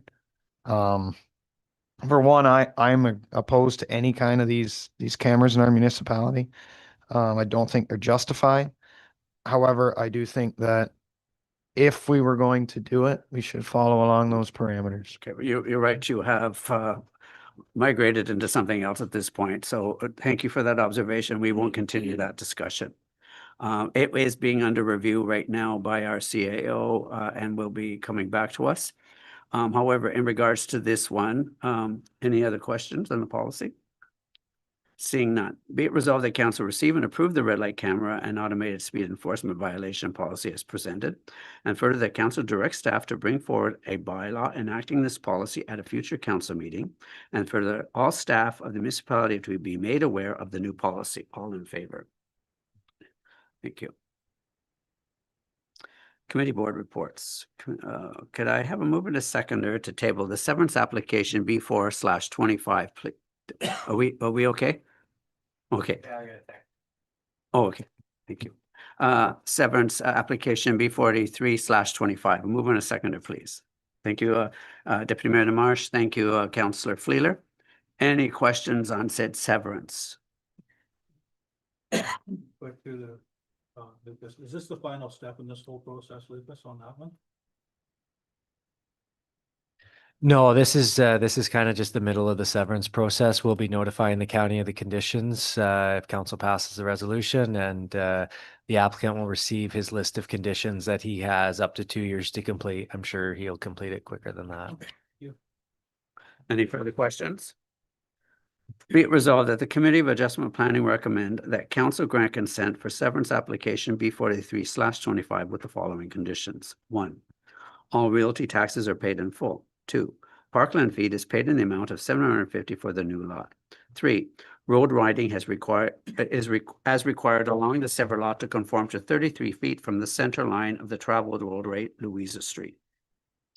Public Works Manager is satisfied with safe entrance on the severed lot and with roadside ditching and draining, rezoning of the severed lots from urban industrial to residential first density holding R1-H upon receipt of a final signed version of Phase 1 and 2 environmental site assessment. Rezoning of the retained lands for the urban industrial to special urban industrial UI-X to address the deficient setbacks, conveyance of Hannah Street to municipality of Tweed. All in favor? Thank you. Now, I thought the environmental studies were done on this. They're in a draft format. There's some legal requirements that need to be completed, and they're going to be completed in conjunction with the severance file for a clean title. So they are essentially done, except for those few final lawyers' letters that need to be provided to accompany it. Yeah. Thanks. Could I have a mover and a seconder to table the Building Inspection Services Board update permits report and statement of revenue and expenditures as of July 31st, 2025. Mover and thank you, Councillor Fleeler. Thank you, Councillor Valiquette. Any questions on said report? Seeing none. Be it resolved that council receive the Building Inspection Services Board BISB report as presented. All in favor? Thank you. Bylaws. Could I have a mover and a seconder to table bylaw number 2025-77, a bylaw to amend comprehensive zoning bylaw 2012-30 as amended 147 Old Troy Road. A mover and a seconder, please. Thank you, Councillor Fleeler. Thank you, Deputy Mayor DeMarsh. Any questions on said bylaw? Seeing none, be it resolved that bylaw number 2025-77 to amend comprehensive zoning bylaw 2012-30, 147 Old Troy Road be read a first, second, and third and final time, passed, signed, and sealed in open council this 9th day of September 2025. All in favor? Thank you. Bylaw. Can I have a mover and a seconder to table bylaw number 2025-78, a bylaw to convey certain property on Rapids Road being part of Lot 4 Concession 13 Hungerford Township described as Part 2 and 3 Plan 21R-26911 for road widening purposes. A mover and a seconder, please.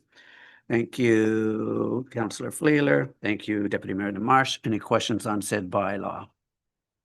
Seeing none, be it resolved that bylaw number 2025-78 for road widening purposes be read a first, second, and third and final time, passed, signed, and sealed in open council this 9th day of August 2025. All in favor?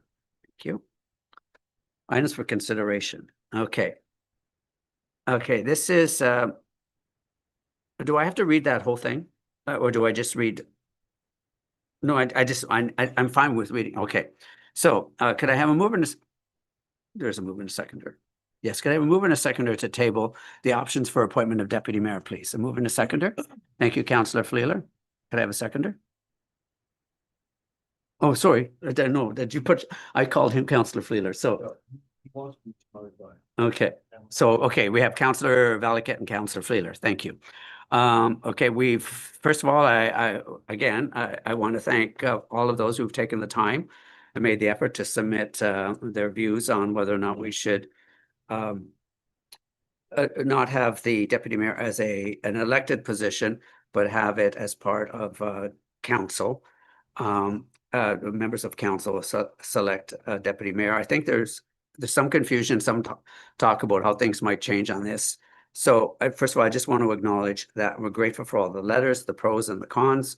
And so again, that does provide us food for thought.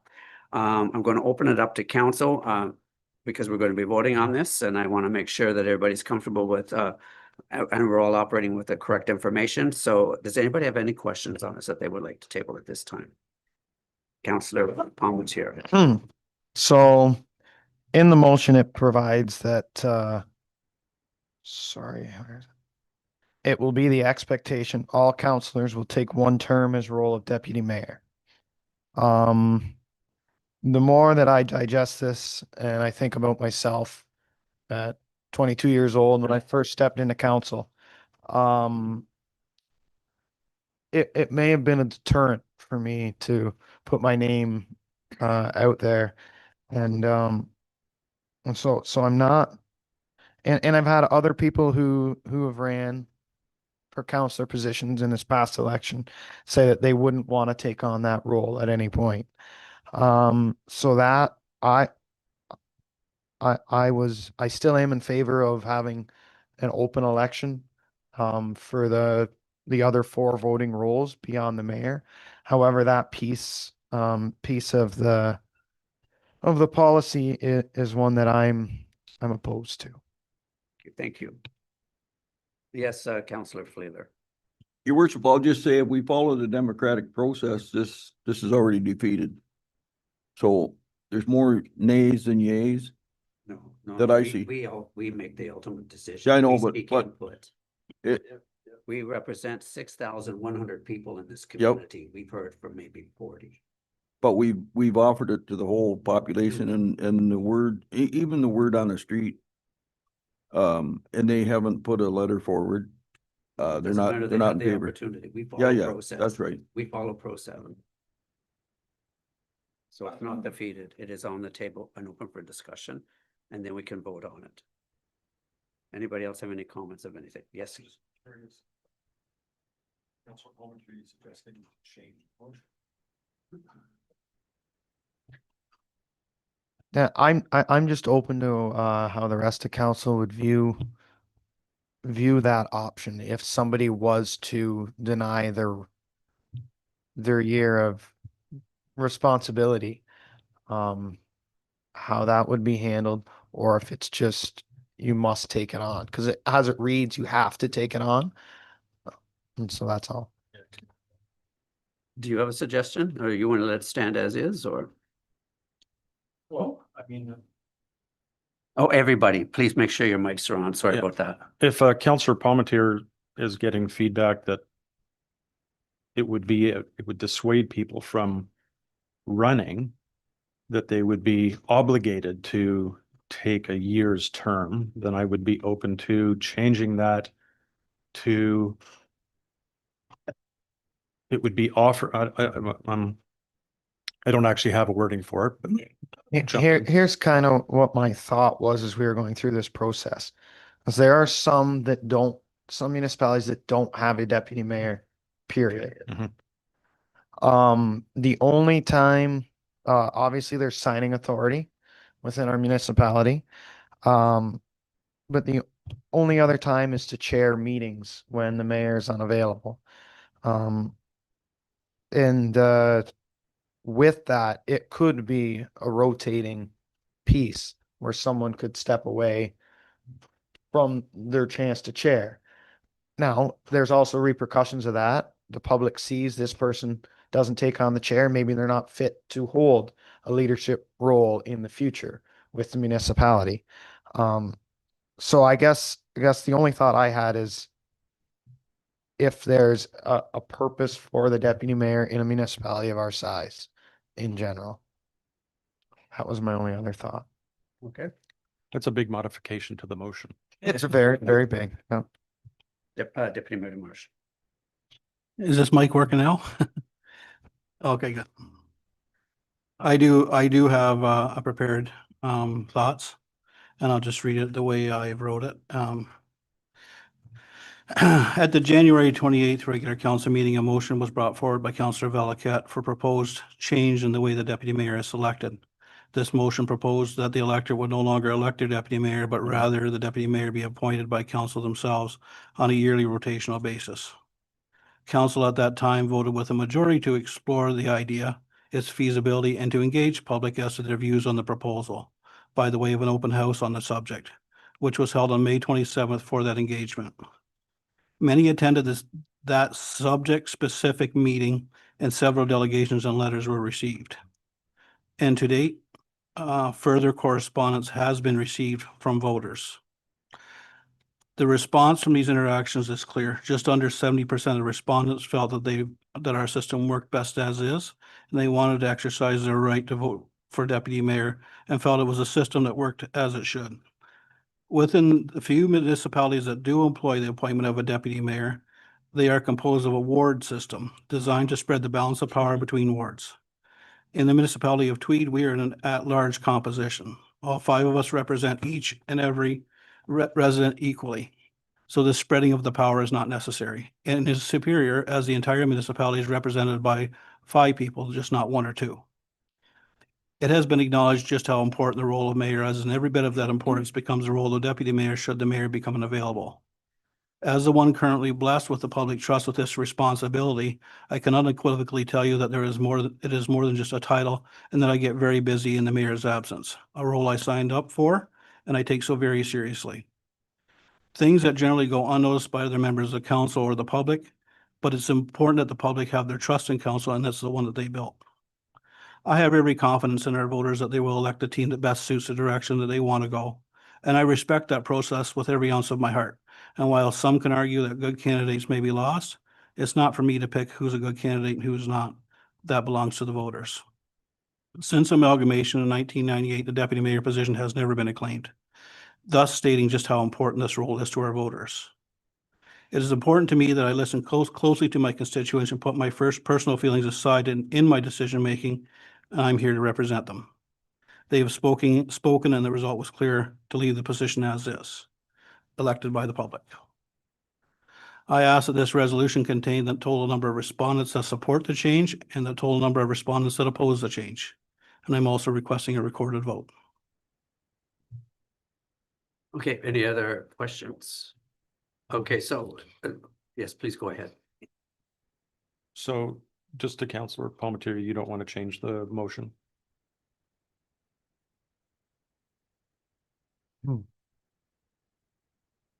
I don't like that wording in the motion. Expectation. Like I don't know if there's another way, but I don't, one of the reasons that this was brought forward and something we're working on is to have more candidates available for a voting role on council. Because we all hold 1 vote. And but I don't want to deter people and even young people from running because they have this feeling of they don't want to be the head of council. They want to work with council. So that's where I believe that expectation might push people away.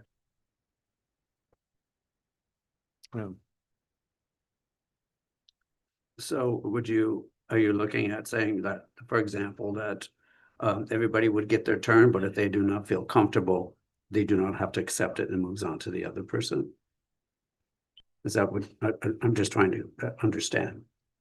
Yeah, that's what I'd rather see. And I think, each person could take their turn, and then, when it comes around and it's the 4th term and one person is sat out, the last person, And also with that being said, with the option, as I, in my personal situation, by the fourth year of being on council, I would have felt comfortable taking on that deputy mayor role. But as the first time person stepping into a councillor role, I would have felt uneasy about having that burden. So I think if the option is there, somebody can step in, but as they grow and mature, they'll understand whether or not they're capable. And I think that'll lead to whether or not they're here for the following term. So I would certainly consent, I would certainly consent to modifying the motion. So, Lori, have you got any words that you can put in there that modifies that motion? I can amend it in the resolution, Sorry. once you decide on what you're doing. Okay. Jim, you had a question you wanted to raise. Yeah, your worship, as Councillor Palmateer says, we don't want to scare people away from the opportunity to run for council. We need people to step up to the plate. We need to have people to run in the best interest of the municipality. I think we've had that. We continue to show pretty much that that's what we're here for. I don't want this to deter people from the opportunity to put their name in the hat. Do you think with the added amendment suggesting that people do not have to serve in that role if they should choose not to, would address your concern? That people have to feel pressure to do it? Not really. I think the pressure's there. I think as council, young, intelligent people would be afraid to stick their name in the hat because they might have to do something. And the other thing, I on a rotating basis, I think there's a lot of things that a sitting deputy has to learn, and maybe most of us could sit in that chair, but there is a lot of work to it. The other thing is to have them to change the signing authority continuously. I don't know. I just find a lot of things that would prevent people from given the opportunity, putting their name in the hat. Okay, any other questions? Yes, please go ahead. Deputy Mayor. Just through the mayor to Councillor Palmateer, I think no matter how you word this, I think the pressure will still be felt by the newcomers coming there, and they may feel, I guess if they don't feel that that's something they want to do, and if I had the choice sitting there and I didn't want to do it, I personally may feel like I'm not pulling my weight because I didn't choose to do it, and I would worry about my public perception, whether, well, why didn't he want to do it when he had the chance? Because he's, and like I said in my first speech, not everybody wants to be in that position. And I think, to me, and like you have mentioned, it could be more of a deterrent no matter how you word this, because the expectation will probably still be there that I want to just be a counselor, but I don't really want to be a deputy mayor. I just want to be a counselor and serve the public that way. And I think for me, I would still feel pressure that I had to step up, or I wouldn't be contributing to the council in the people's best interest, in what the people expect, if that's sitting there. So. Oh, yes. One more and then we'll wrap this up. So I just have, I'm going to quote some comments made by one of our constituents who put a letter in that does not support my motion. And the resident says, "We have enough on our plates. There's been so many changes, and each day trying to secure funding, reduce costs, maintain the health of our municipality, address rising costs and cutbacks, all the while navigating all levels of government and their agencies. This is exactly why we need to have the strongest people sitting around this table." And that's really my only reason for putting this motion forward, is to get the best people in our community sitting here to make these visionary future decisions for us that are going to make this a great municipality, not for us just now, but for our kids down the road. And to me, that's what this is all about. It's just about putting the right people in these 5 seats, and not that we aren't the right 5 people. I'm just saying at the end of the day, if we're electing these 4 people all at the same level, we're getting the best people. And I think, and I don't know, but I have hopefully been extremely transparent as mayor with all of council on what we're facing, the battles that I have, the meetings that I have, the people I meet with. I don't hold anything back. Nothing's done in secrecy. Typically, I share it in my mayor's remarks with the public as well. So everybody would be well informed. That's by one thing. I want to make sure that everybody is well informed about what are the goings on. So anyway, bringing this to a close, and if we, oh, just lost it. And looking at the motion with the, okay, now we had a mover and a seconder for this motion. Now, if we're going to amend the motion to reflect what Councillor Palmetier said, then does that mean that Peter would then have to approve the amendment, and then does the seconder have to approve them? How does that work? The wording in the motion is something that was just organized to respond to your answers. Mhm. And so I've amended the wording to incorporate Councilor Palmetier's option that they can choose by the end of the year or not. And then when you do your vote, you will defeat this or. Okay. So then can you read the motion or, yes, go ahead. I did mention in my preamble that could we also mention the number of supporters and non-supporters in the motion as well, for the record? In the resolution, yes.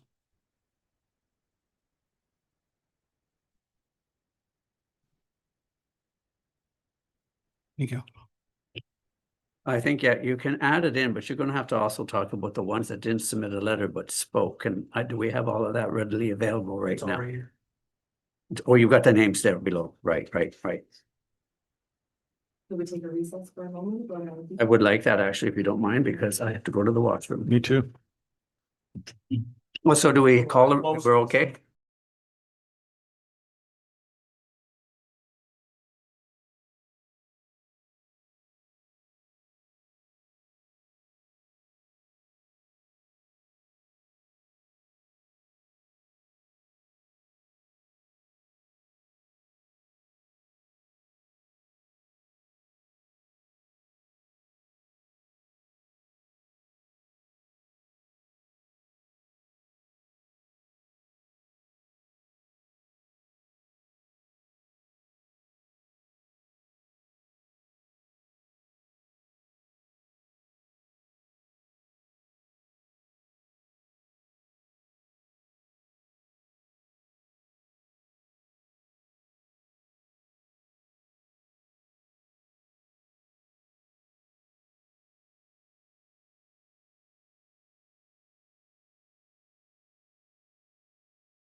and then we will vote on it.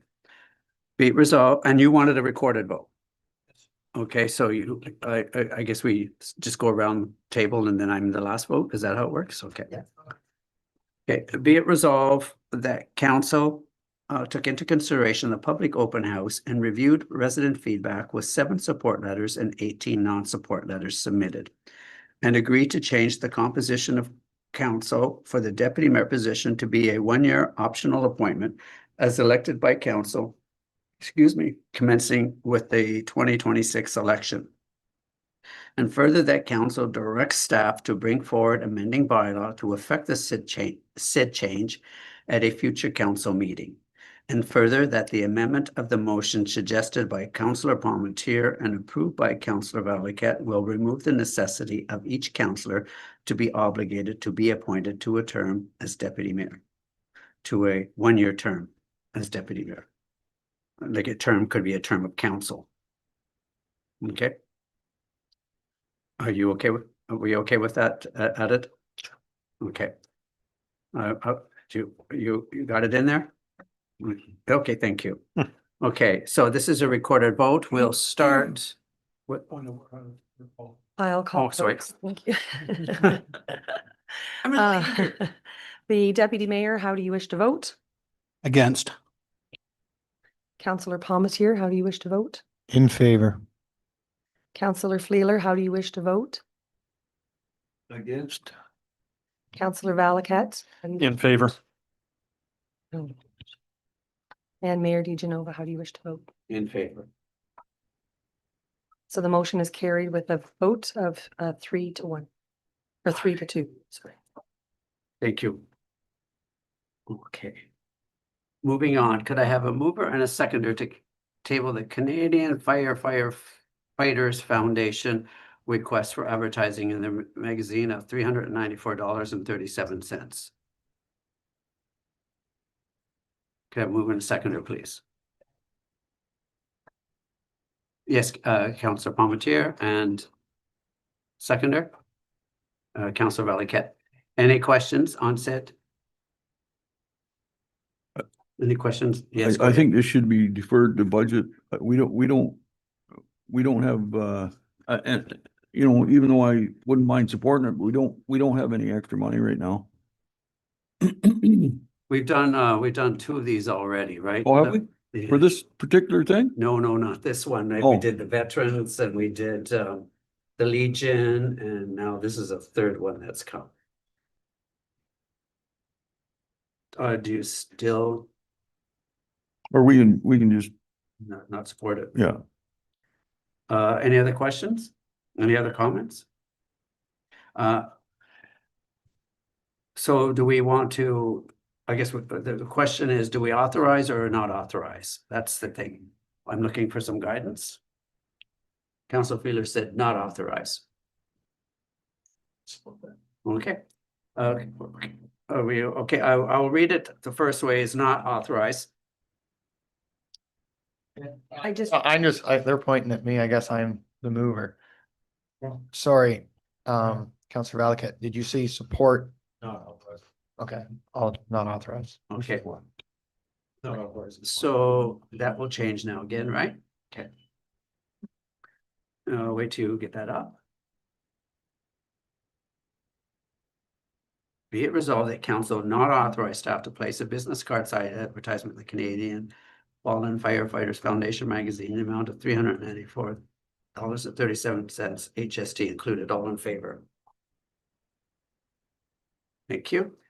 Tweed Festival of Trees Committee. Tweed Festival of Trees, could I have a mover and a seconder to table the Tweed Festival of Trees request that their donated funds for the past 2 years totaling $10,000 be transferred from the skate park account to the pool heater fundraiser. Move in a second. Thank you, Councillor Palmetier. Thank you, Councillor Valiquette. Any questions on that particular request? Seeing none, be it resolved that council directs staff to transfer the donated funds from the Tweed Festival of Trees Committee in the amount of $10,000 from the skate park account to the pool heater fundraiser. Thank you. Can I have a mover to seconder to table the family feud ball and hockey tournaments request that their donated funds totaling $2,500 be reallocated from the skateboard park to fund the pool heater account. Thank you, Councillor Palmetier. Thank you, Councillor Flaylor. Any questions on that? Seeing none, all in favor? Thank you. Could I have a mover and a seconder to table the Coalition of Improved Mental Health Services? This is what I was referring to earlier when Councillor Valiquette, on behalf of the Coalition of Improved Mental Health Services, made a presentation of the 2025 Association Municipalities of Ontario AMO Conference to the Ministry of Health, Mental Health and Addictions. Can I have a mover? Councillor Valiquette. Thank you. And a seconder, Councillor Palmetier. I'm going to ask you, if you would, Councillor Valiquette, read what you talk about what happened and then read what you discuss or your submission at that delegate as a delegate.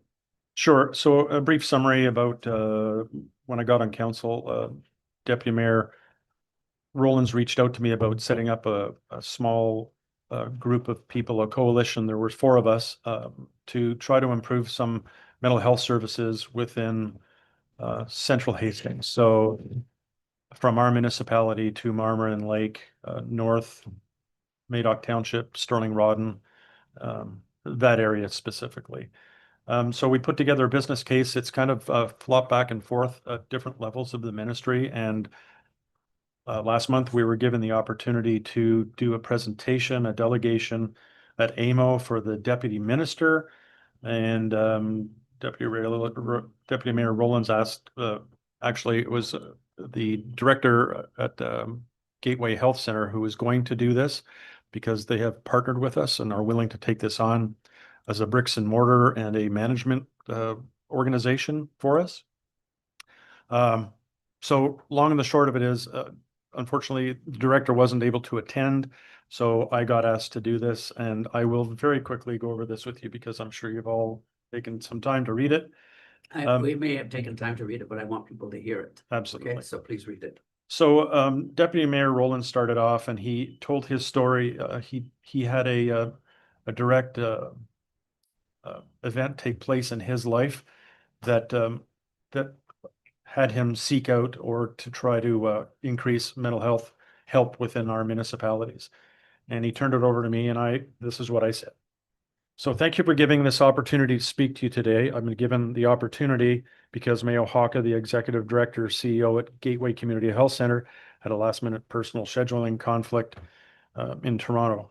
My background, like so many others with respect to mental health, is very real, yet personal, and in most cases, it's not my story to tell, but to suffice it to say that I was a member of the OPP for almost 32 years, currently retired, and as a current manager of environmental services at Moyer Place Long-Term Care Home for the past 9 years, I've seen my share of local residents and people employed in the area that would benefit from a more robust mental health program.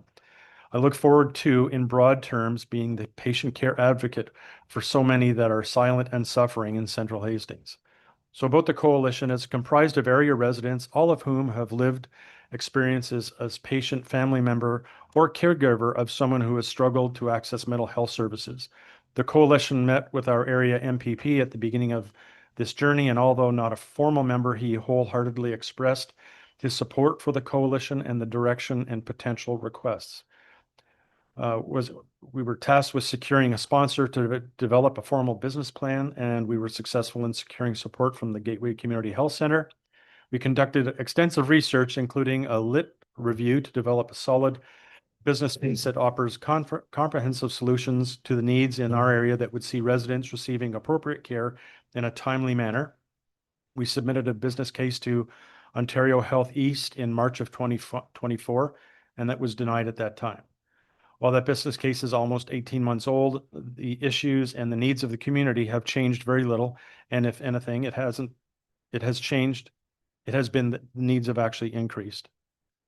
The rural context, we have the rural Hastings population has one of the highest rates of material and social deprivation.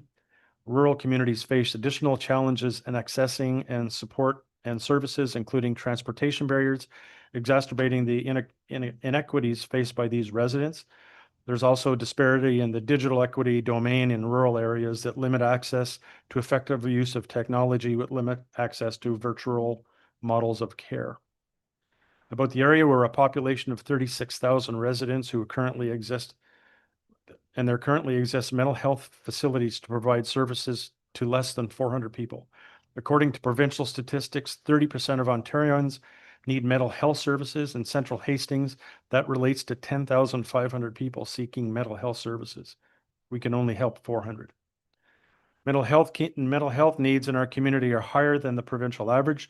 Approximately 16,000 ED emergency department visits annually are for addictions and mental health codes, with 8.4 of these patients having frequent ED visits or at least 4 times a year. The rate of ED visits within 30 days of a mental health or substance abuse condition is 24.4. Mental health services are siloed rather than integrated into primary care practices, such as community health care. A survey of local primary care physicians noted that access to addictions and mental health services, including specialists and enhanced communication, as their top priority. Funding for mental health services flows to an urban hub south of our region. Services to our area are limited and do not address factors related to rural living. Our area has demonstrated its ability to recruit and retain healthcare professionals such as family physicians, nurse practitioners, and mental health workers. And although I won't belabor the finer details of the business case, because they had it in front of them, it does align with the advancement of the Ontario Health Strategy priorities. And that's 1, to reduce health inequities; 2, to transform care with the person at the center; 3, to enhance clinical care and service excellence; 4, to maximize system value by applying evidence; and 5, to strengthen Ontario Health's ability to lead. Finally, our business case before you isn't with the intent to impact anything that is happening in the greater area. There are many vital endeavors currently on the go, and we don't want this request to impact the hard and important work that others are doing. But the value of our proposal is undeniable. And then at that point, I turned it over to Deputy Mayor Rowlands for his final remarks. Thank you. And very well written, very well said, and thank you for representing Hastings County in this regard. And this municipality. Pardon me? In this municipality. Now, I believe MPP Brise is in support of what you guys are doing as well. He's been part of those discussions and is well aware. So that's also good news. So thank you. Any questions of Councilor Valiquette? Yes, please go ahead, Councilor. Your worship. Excuse me. While attending the Cattlemen's Association dinner, I had the opportunity to talk to a young lady who has continued her education, and she stressed so much how important it is to get this information out there so that people can access the help. And I was so impressed by that young lady and her willingness to, well, she's continued her education in that field, and she just wants to get the information out there so that people can know where to go for help. So, Well, thank you very much, Councilor Fleeter. Mental health in general is a huge concern today, but even more so when it comes to farmers. Farmers are going through terrible times, great strains, and mental health is a huge concern. And I visited a booth at Roma where they were talking about the need to support our farmers and make sure that they're aware of, like you said, what is available and how to tap into that. Thank you again, Councilor Valiquette. Very pleased, and I hope it went well. And hopefully we'll see some results. Time will tell. Time will tell.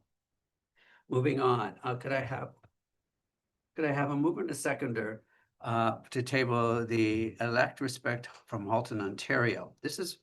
There was a resolution to accept. Did I not do that? Oh, be it resolved that council receive the information from the Coalition for Improved Mental Health Services. All in favor? Thank you. Over now to, again, the elect respect. Elect respect started as a conversation between a small group of women in Halton founded by the Burlington Mayor, Marion Mead Ward, called the Halton Elected Representatives, HER. They came together to share their experiences with harassment and abuse in public life and to stand up for a better forward From that conversation came elect respect, a commitment to uphold the core values of democratic service, including the right to work free from threats, abuse, or intimidation. What began with a few voices has grown into a movement.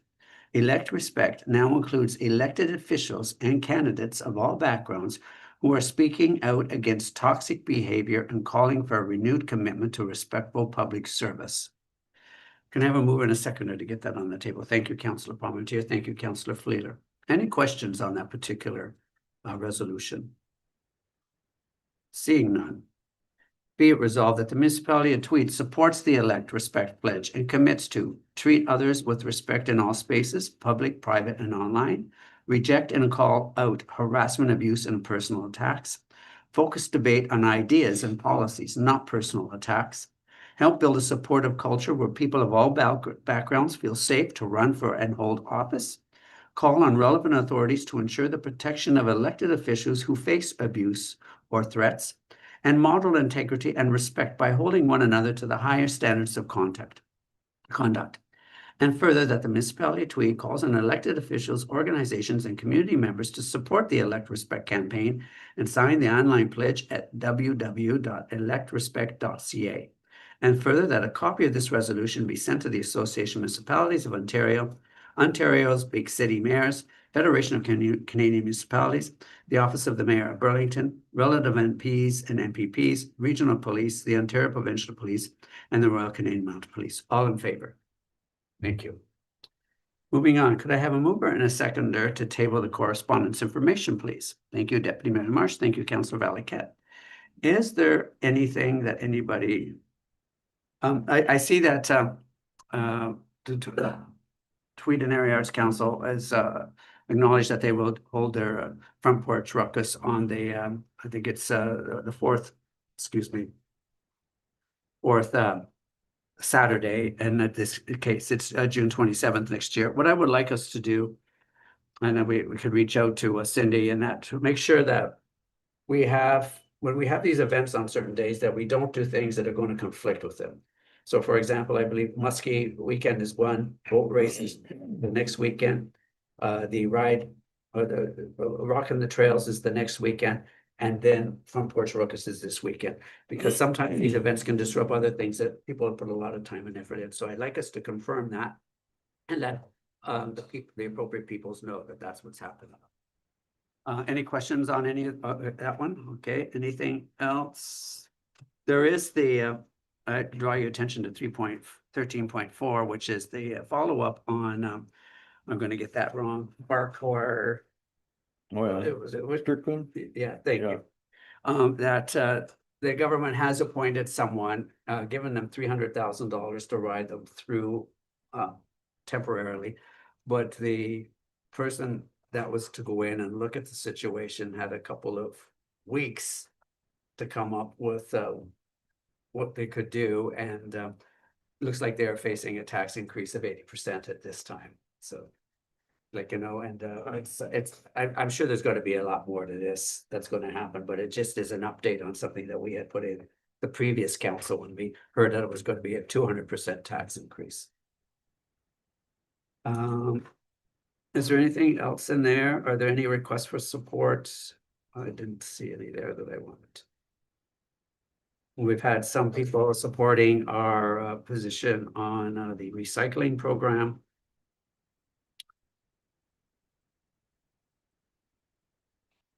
I did send out my letter. It's included here to Minister Parsa, Minister of Community and Social Services, in regards to looking forward to following up with him on my discussion about food insecurity. Yes, go ahead, Councillor Fleer. Your worship, 13.8 to 13.8 Terrace Bay. Yeah. They're in opposition of the requirements for certification for firefighters. OREG 34322. Over to you, Fire Chief. No. Chair, no, I just read through that there, but we're pretty much bound to doing this here now. They're not going to change their mind. They've pretty much told us flat out. Okay, that good. We're Good, gonna thank have the certification. I know some of them places are having an extremely hard time getting the training done and whatever, but it's. Yeah, and I also think it's important to have the guys trained, like, I mean, Yeah. you just can't send, Yeah, no. untrained people in to do this kind of thing. And thank you for actually directing that, Councillor Fleeler, to Chief Riddle. Any other questions, comments? Seeing none. Back up here. Be it resolved that correspondence information be received and filed. All in favor? Thank you. Okay. Committee board minutes. Could I have a mover and a seconder to table the committee board minutes, please? Thank you, Councillor Valiquette. Thank you, Councillor Fleeler. Any questions on either sets of those minutes? Seeing none, be it resolved that council receive the confirmation of the committee board minutes as presented. All in favor? Thank you.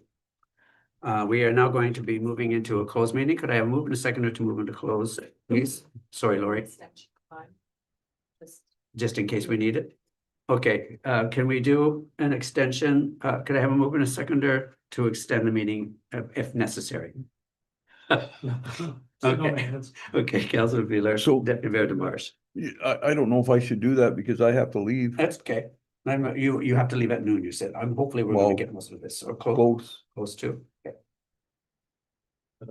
All in favor of that extension? Thank you. Okay, can I have a mover and a seconder to go into closed? Councillor Palmetier, Deputy Mayor DeMarsh. You want to stand 5 minutes. Be it resolved that council goes into a closed meeting at Lori, 11:39. 39. Okay, everybody pull up your closed stuff. I don't think this will take all that long.